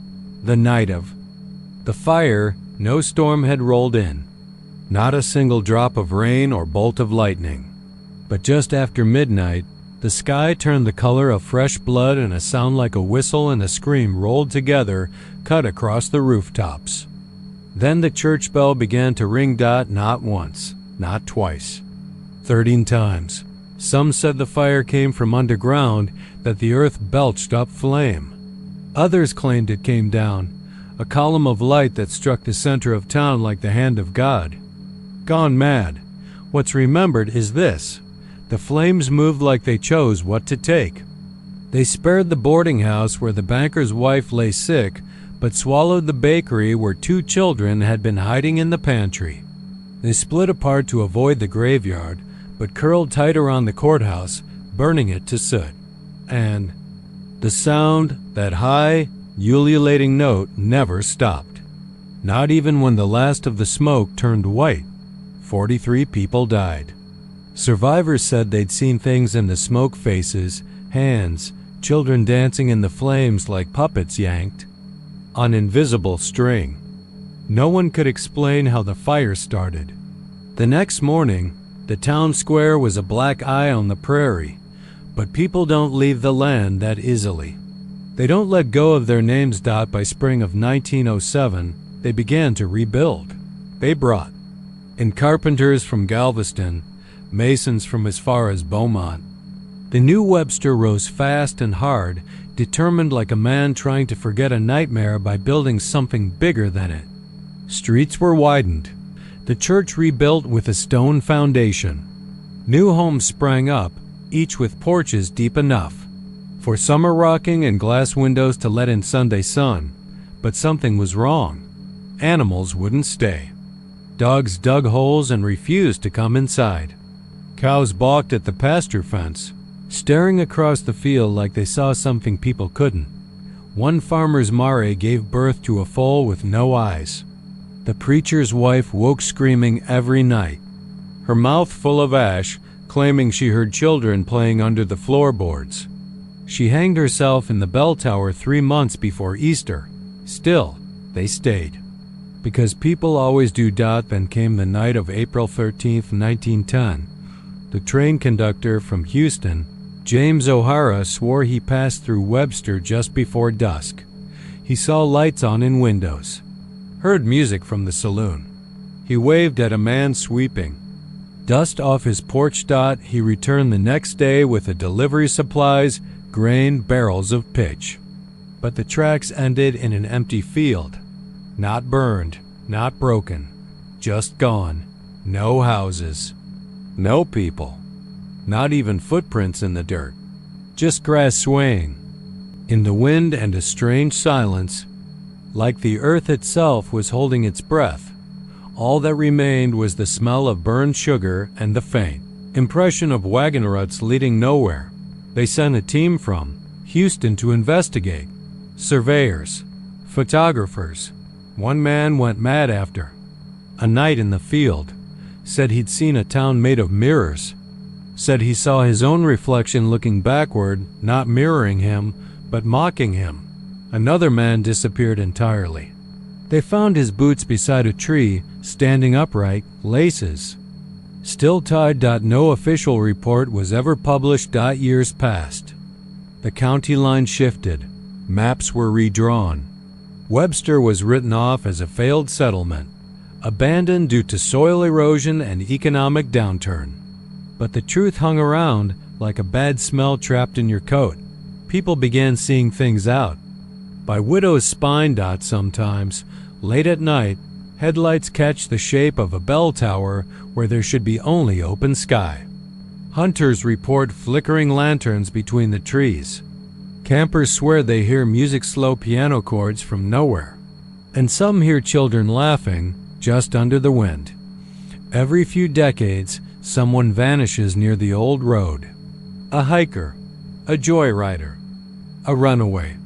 Their last known location always puts them near the center of where the new Webster stood, but they never find bones. No ashes, no wreckage. Just silence, and sometimes a boot print half buried in dirt that should have been undisturbed. For 100 years, locals don't go there anymore. Not even to joke. The land doesn't like being disturbed. It remembers, and those who claim they saw the town, the ones who swear they watched it shimmer back into being under a harvest moon, perfectly preserved down to the flower boxes in the windows. They say the people were there too. Standing in the streets, smiling too wide, waiting, because maybe Webster didn't disappear, Maybe it just moved. And it's still waiting for someone to come inside.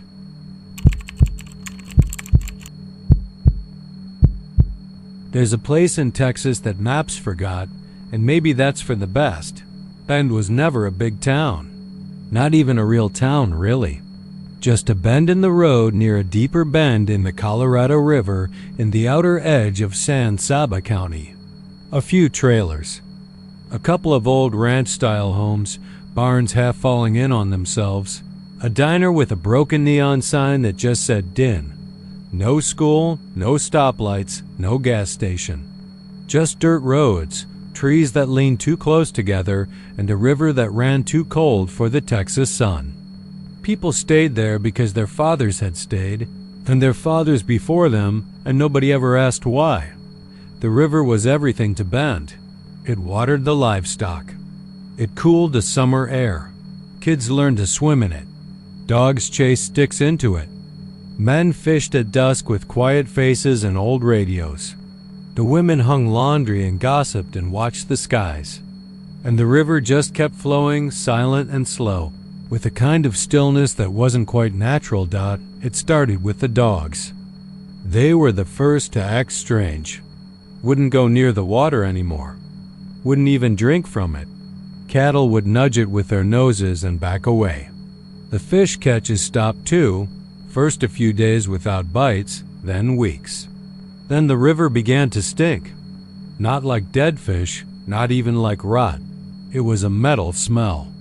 Like blood and wet pennies. And then the dogs started disappearing. One or two at first, then more. The shepherd from the Macklin farm, the two mutts from the Walters yard, even. Old Boone, who'd been deaf and blind and hadn't wandered past the porch in 5 years. All gone. No bodies, no barking, no bones in the woods. Just empty leashes and bowls that never got tipped over. The sheriff, Earl Conway, took a look.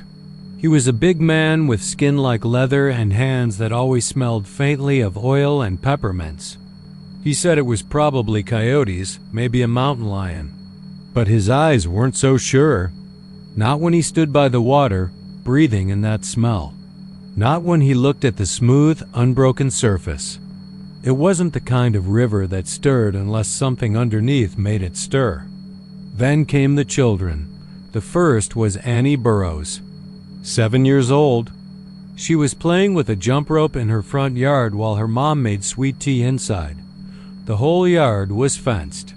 Her shoes were by the porch. The rope was still swinging when her mother stepped out. Annie was gone.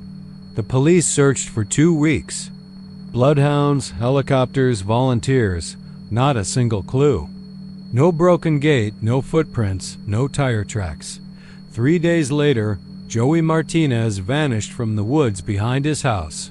He'd been playing hide-and-seek with his cousins. He was it. They never heard him count to 10. They never heard him move. 1 second he was there. The next, nothing. The town came apart after that. People stopped talking to each other. The church filled up, but nobody sang. They just stared at their hands and prayed harder than they ever had before. Some said it was Satan. Some said it was a curse from the old Comanche burial ground out near the hills. Some just packed up in the night and never came back. Trailers sat empty with curtains blowing out of cracked windows. The diner closed. The mailbox at the end of the road leaned farther every day. Like it was giving up too. Then the river rose. It didn't happen fast. No flash floods, no rainstorms, just higher every morning. Inch by inch, the dirt turned to sludge. Trees started, leaning, their roots curling up like hands trying to crawl away. Chickens drowned in dry coops. Pigs got sick. The grass turned black in some places and shimmered silver in others, like oil on pavement. Sheriff Conway went missing after he drove his truck down to the riverbank one morning to check things out. The truck was found parked neat as anything, driver door open, engine still warm. His hat was on the front seat, badge beside it. The river lapped softly against the tires. There were footprints in the mud, just one pair. They stopped right at the edge of the water. No return prints, just gone. That's when the ground began to fold. It happened at 2:17 a.m. According to the last resident who saw it and lived to tell about it, a school janitor named Clayton Bell. He said it started with a low hum. Not like an earthquake, not like thunder. More like someone dragging a bow across a cello, slow and mean. The air got thick, like breathing through syrup. Then the dirt just lifted, curled up. Not broke, not cracked. Folded, like someone lifting a corner of carpet. And the land buckled. Bell said it took the old post office first, then the Watson barn, then half the road. Houses tumbled into the earth like toys. Trees bent backward and vanished into the rising river. But there was no splash, no noise, just a silence so deep it made your ears ring. He ran. He didn't stop until he reached San Saba proper, barefoot and screaming and coated in black mud. They didn't believe him, at least not out loud, but no one went to Bend after that. They sealed off the road. Officially, it was unstable ground. Off limits, dangerous, but the locals knew better. They say the river woke up. See, old stories, the ones people don't print, say that the river in Bend wasn't just water. That underneath it was something older than bones, something that wasn't supposed to be touched. The Comanche avoided that stretch. They said it was where the earth drinks, where the spirits still walk upside down under the water looking for warmth, sound, breath. Every few years, some fool tries to go out there. A ghost hunter, a teenager with a TikTok, a surveyor. They don't come back. Or worse, they do, but they're never the same. Quiet, pale, wet, even when dry. Their eyes look too wide and their voices echo a little, like they still water in their throats. If you drive far enough off the county roads, you'll come to a place where your radio cuts out, your compass spins, and your phone dies. The trees grow closer, darker. The grass lies flat like it's been walked on by something with no feet. And you might hear it, a low hum, like breathing through dirt. The sound of something deep beneath, turning in its sleep. And if you hear your name, if the river calls you, run. Because Bend isn't a town anymore. It's a mouth, and it's still hungry.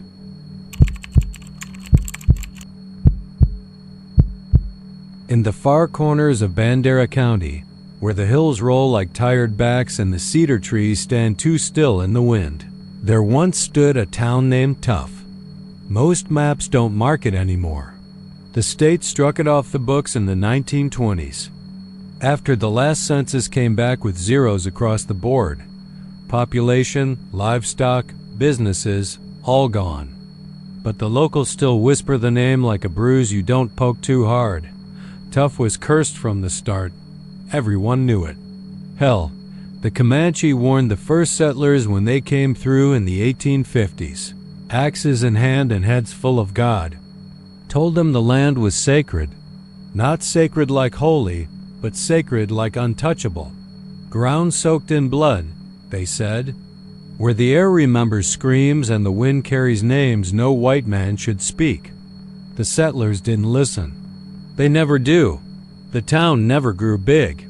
A post office, a general store, a blacksmith shop, and 6 homes. That was tough. People came with big plans, crops, cattle, a church, but none of it lasted. The fields refused to grow. Horses bolted. Wells turned black. And one by one, families vanished. Not left, vanished. It always happened the same way. First, the dogs would whine. Wouldn't go near certain corners of the property. Then the shadows would start to shift, just a little at first. You'd look at the wall and swear someone had walked past the window, but the yard would be empty. You'd be rocking on your porch and see your own shadow move a beat too slow or twist the wrong way like it was delayed. Or thinking. And then the silence. Not peace, not calm, but a silence that pressed against your ears.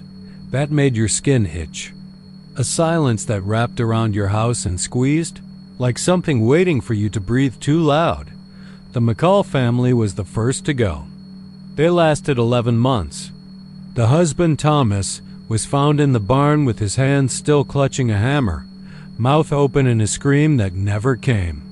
But his face was gray, like the blood had been sucked out of him. His wife and children were never found, but their shadows remained.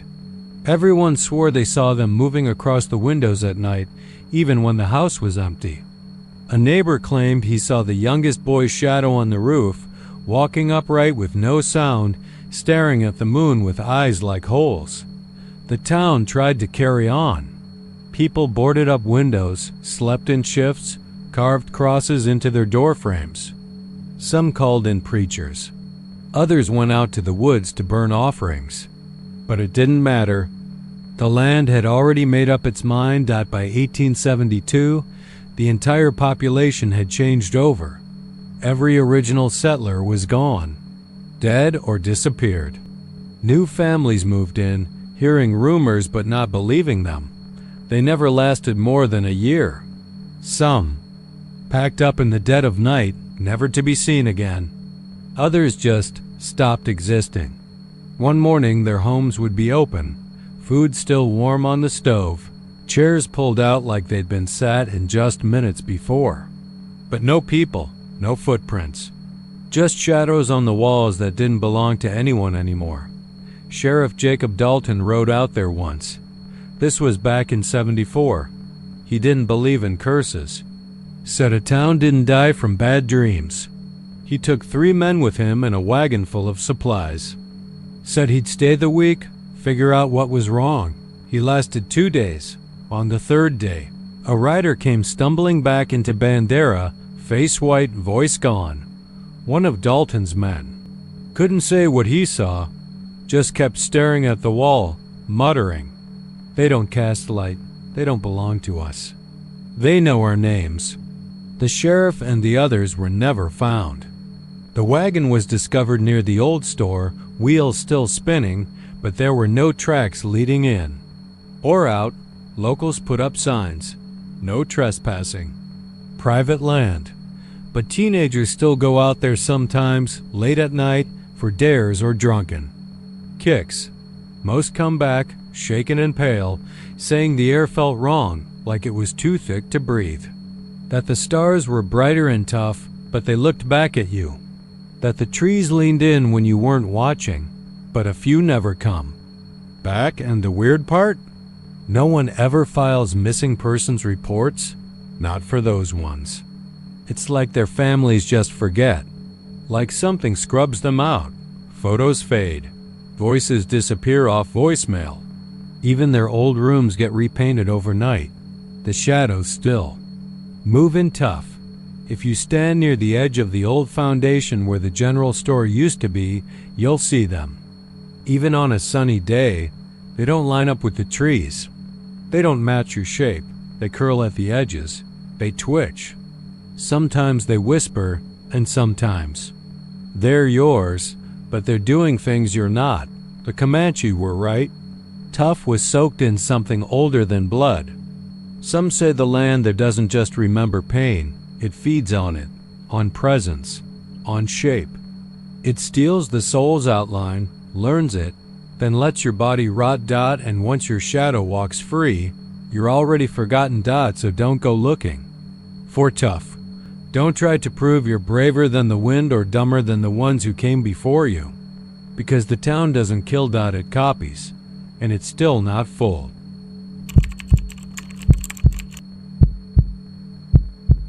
They say the trees around Cuthin were never meant to be cut.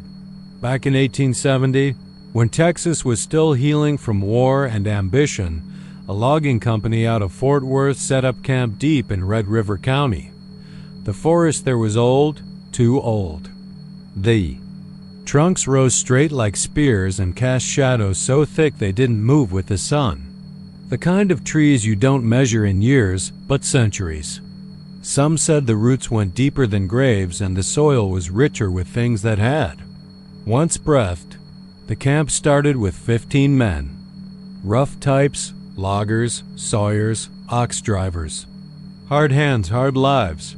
Most of them with no families, and the few that did left wives and children behind in makeshift towns to the west, promising they'd return with pockets full of coin and stories of conquest over the wild. They built a crude bunkhouse, a mess tent, a chapel shack no one ever used, and a storage shed for dynamite and tools. The trees were stubborn, but the men worked harder. Axes echoed day and night. Sweat ran like water. The stumps piled up and then the rot came. It started as a smell. Not like mold or old meat, something worse. Something wet, like sickness. The camp medic thought it was the latrines. Had them dug again deeper, but the smell stayed. Clung to your hair, your hands. Got into the food, the blankets, your breath. Then the dreams began. Men would wake up screaming. Not shouting, screaming. Deep, belly-twisting howls like something was peeling them alive. They couldn't explain it. Couldn't remember it. Just that they'd seen themselves and that it wasn't right. That they were missing things. Eyes, teeth, fingers. Sometimes entire faces. They'd sit up in bed and cry like children, clutching their own skin like they weren't sure it belonged to them. One man, Walter Brigg, hanged himself from a pine 2 weeks into the job. He carved the word "me" into the trunk above his head before he jumped. Another, Francis Eldon, was found in the mess hall, sitting in front of a cup of coffee that had gone cold. His mouth was wide open, eyes locked on the ceiling. Every hair on his body had turned white overnight. The loggers tried to laugh it off. Called it bunkhouse fever.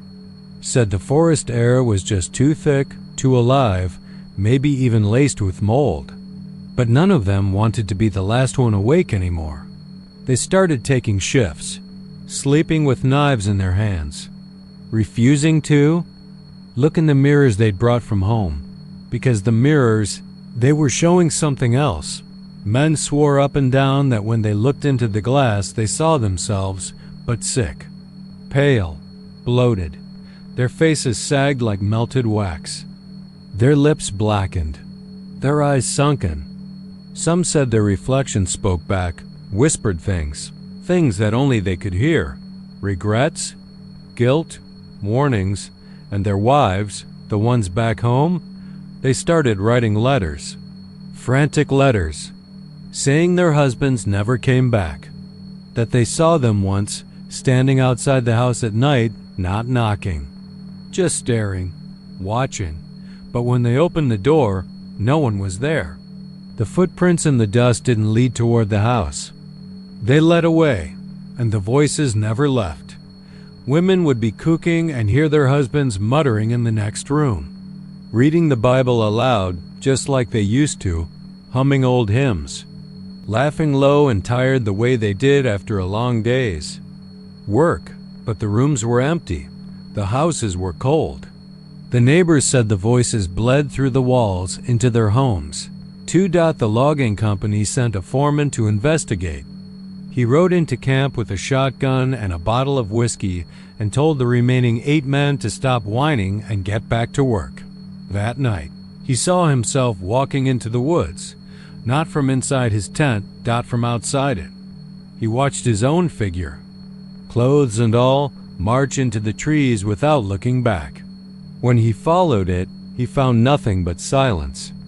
And when he returned, his tent was gone. Vanished, like it had never been pitched. His horse was gone too, so he ran. All the way back to Clarksville, shirtless, bleeding from the feet. He never spoke again. Just sat in a rocking chair on his sister's porch, whispering the same line over and over. They already died. They just don't know it yet. Eventually, the trees took back the camp. The bunkhouse caved in. The tools rusted and disappeared. The dirt swallowed the stumps. By 1900, you'd never have known a single soul ever lived there. The state never filed a report. The company pretended the whole venture never happened. but the shadows stayed.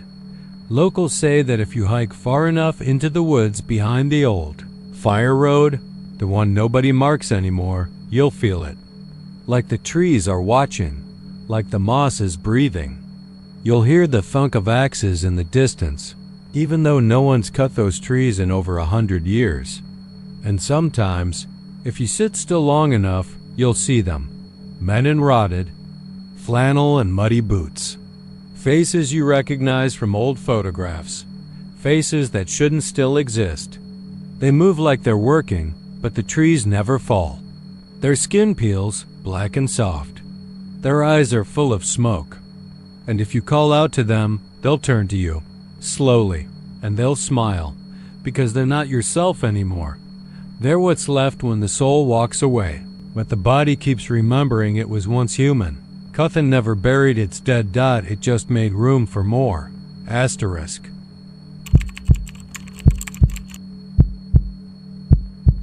Cheapside used to be a thriving little spit of a town clinging to the bones of Gonzales County. Dusty roads, wide porches, rusted barbed wire fences stretching off into dead sunrises. The kind of place where people didn't leave, they just got. Old and dry and blended into the dirt. Long before the highway bypassed it, long before the school shut down and the last store locked its doors, Cheapside had a heartbeat, a slow, stubborn one, but a heartbeat all the same. But there was always the windmill dot. It stood behind what used to be the Methodist church, right next to an old cattle pond filled with algae so thick it looked like paint. The windmill was tall, made of pale metal ribs that had dulled to the color of old bones. Nobody knew who built it. It had just always been there, spinning with a creaky groan like a heavy door dragging open over and over again.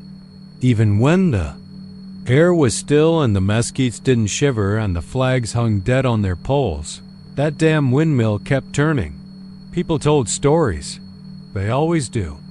Old-timers sitting on the benches outside the feed store would whisper that it had something to do with an old German farmer who went mad and fed his wife to the hogs.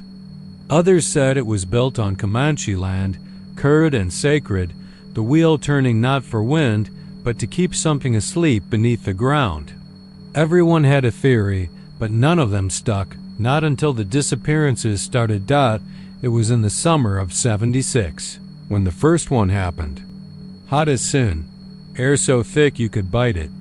Everyone was gathered for the fourth, what little was left of everyone anyway. Fireworks out by the baseball diamond, warm beer, mosquito bites. But when it came time to head home, little Marquis Dupree was nowhere to be found. Folks searched all night with flashlights and dogs, calling his name until their throats went raw. They found his shoe in the mud near the windmill. Just the one. Nothing else, no drag marks, no signs of a struggle. And the strangest part? That windmill had stopped. For the first time anyone could remember, the blades hung still, perfectly quiet. Just sitting there in the dark like it was listening. By morning, it was turning again. Nobody talked about that part. Not publicly. Then, it happened again. 3 years later, a drifter passing through. Slept behind the church, didn't bother anyone. One morning, gone. His backpack was left behind, neatly zipped. The windmill had paused for a few hours during the night.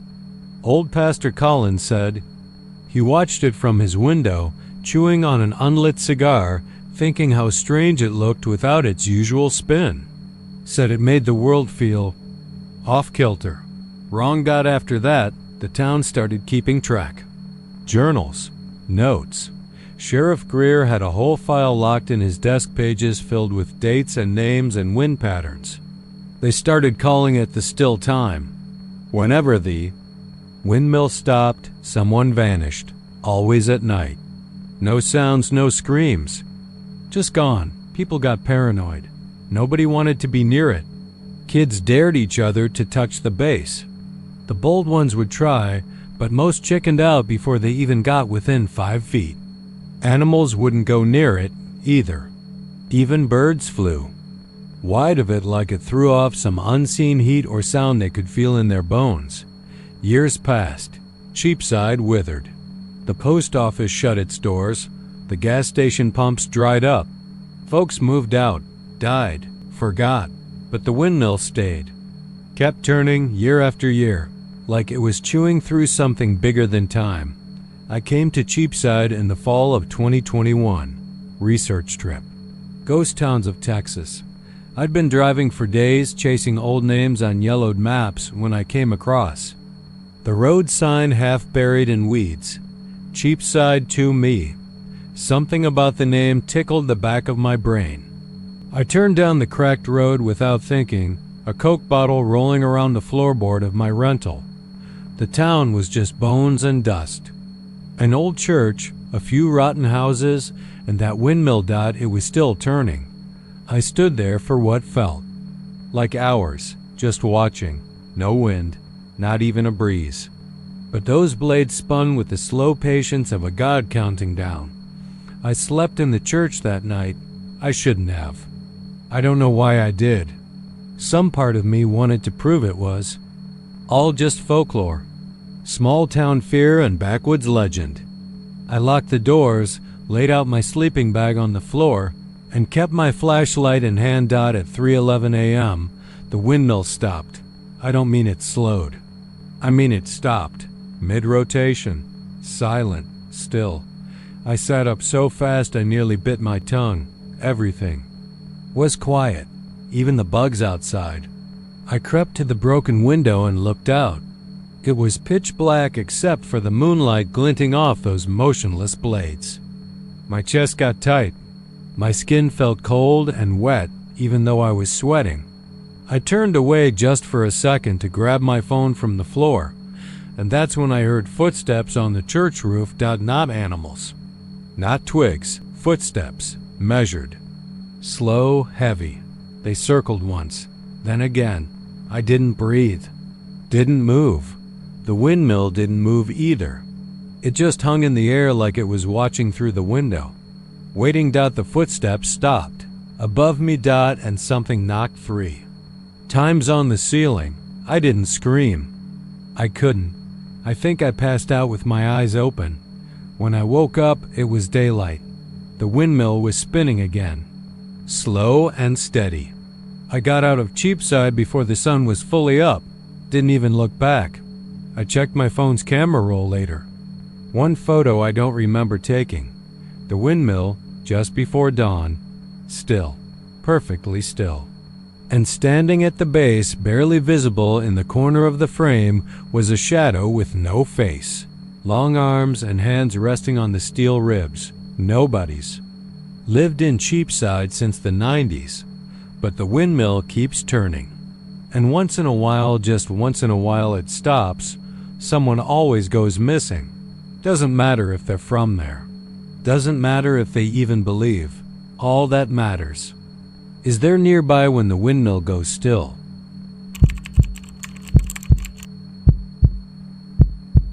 The well had been there long before Katerina had a name. It sat on the edge of the dry land like a stubborn wound. Old and handmade, ringed with sandstone and a wooden roof that creaked even when the wind was dead. The people of Katerina, all 100 or so of them, didn't think much of it anymore. It was a landmark, like the rusted tractor behind the church or the crooked wind vane on Miss Ellie's barn. Just another piece of the town's spine. Then the drought came. It wasn't the kind that made the news, just the kind that baked the soil a little harder each day and killed the grass from the bottom up. The kind that made folks in church whisper prayers a little louder, and the kind that made Raymond Ortega go out to the old well with a rope and bucket and a head full of hope. Raymond was 57, hard-edged from years of sun and livestock. He hadn't used that well since the county put in the water line back in '92, but that day, his pipes were dry, the cows were restless, and something in his gut, a feeling he hadn't trusted since his brother died in a house fire, told him to check it. He tied a red plastic bucket to a frayed rope, dropped it into the well, and counted the seconds. It didn't hit anything for a long time. Too long, When it finally did, the splash echoed up like a scream underwater. He pulled the bucket back. Water. Cold. Clear water. He stared at it a long time before letting out a shaky laugh and taking a sip. It was the best water he'd ever tasted. The next day, 3 neighbors came with their own buckets. Then 6, then 10. The town hadn't had a reason to gather in years, but that old well-made folks feel hopeful.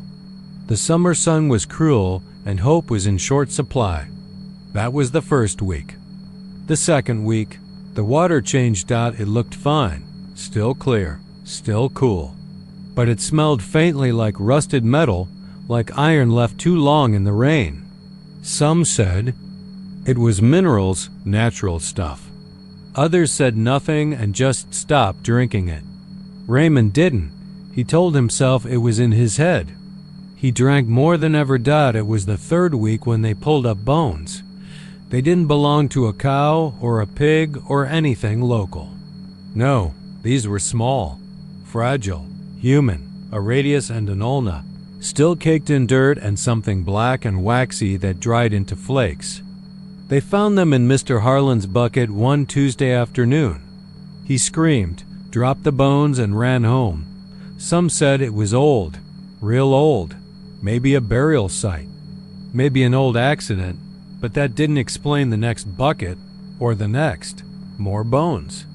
A partial jaw, teeth with fillings. Someone said they saw a gold tooth too.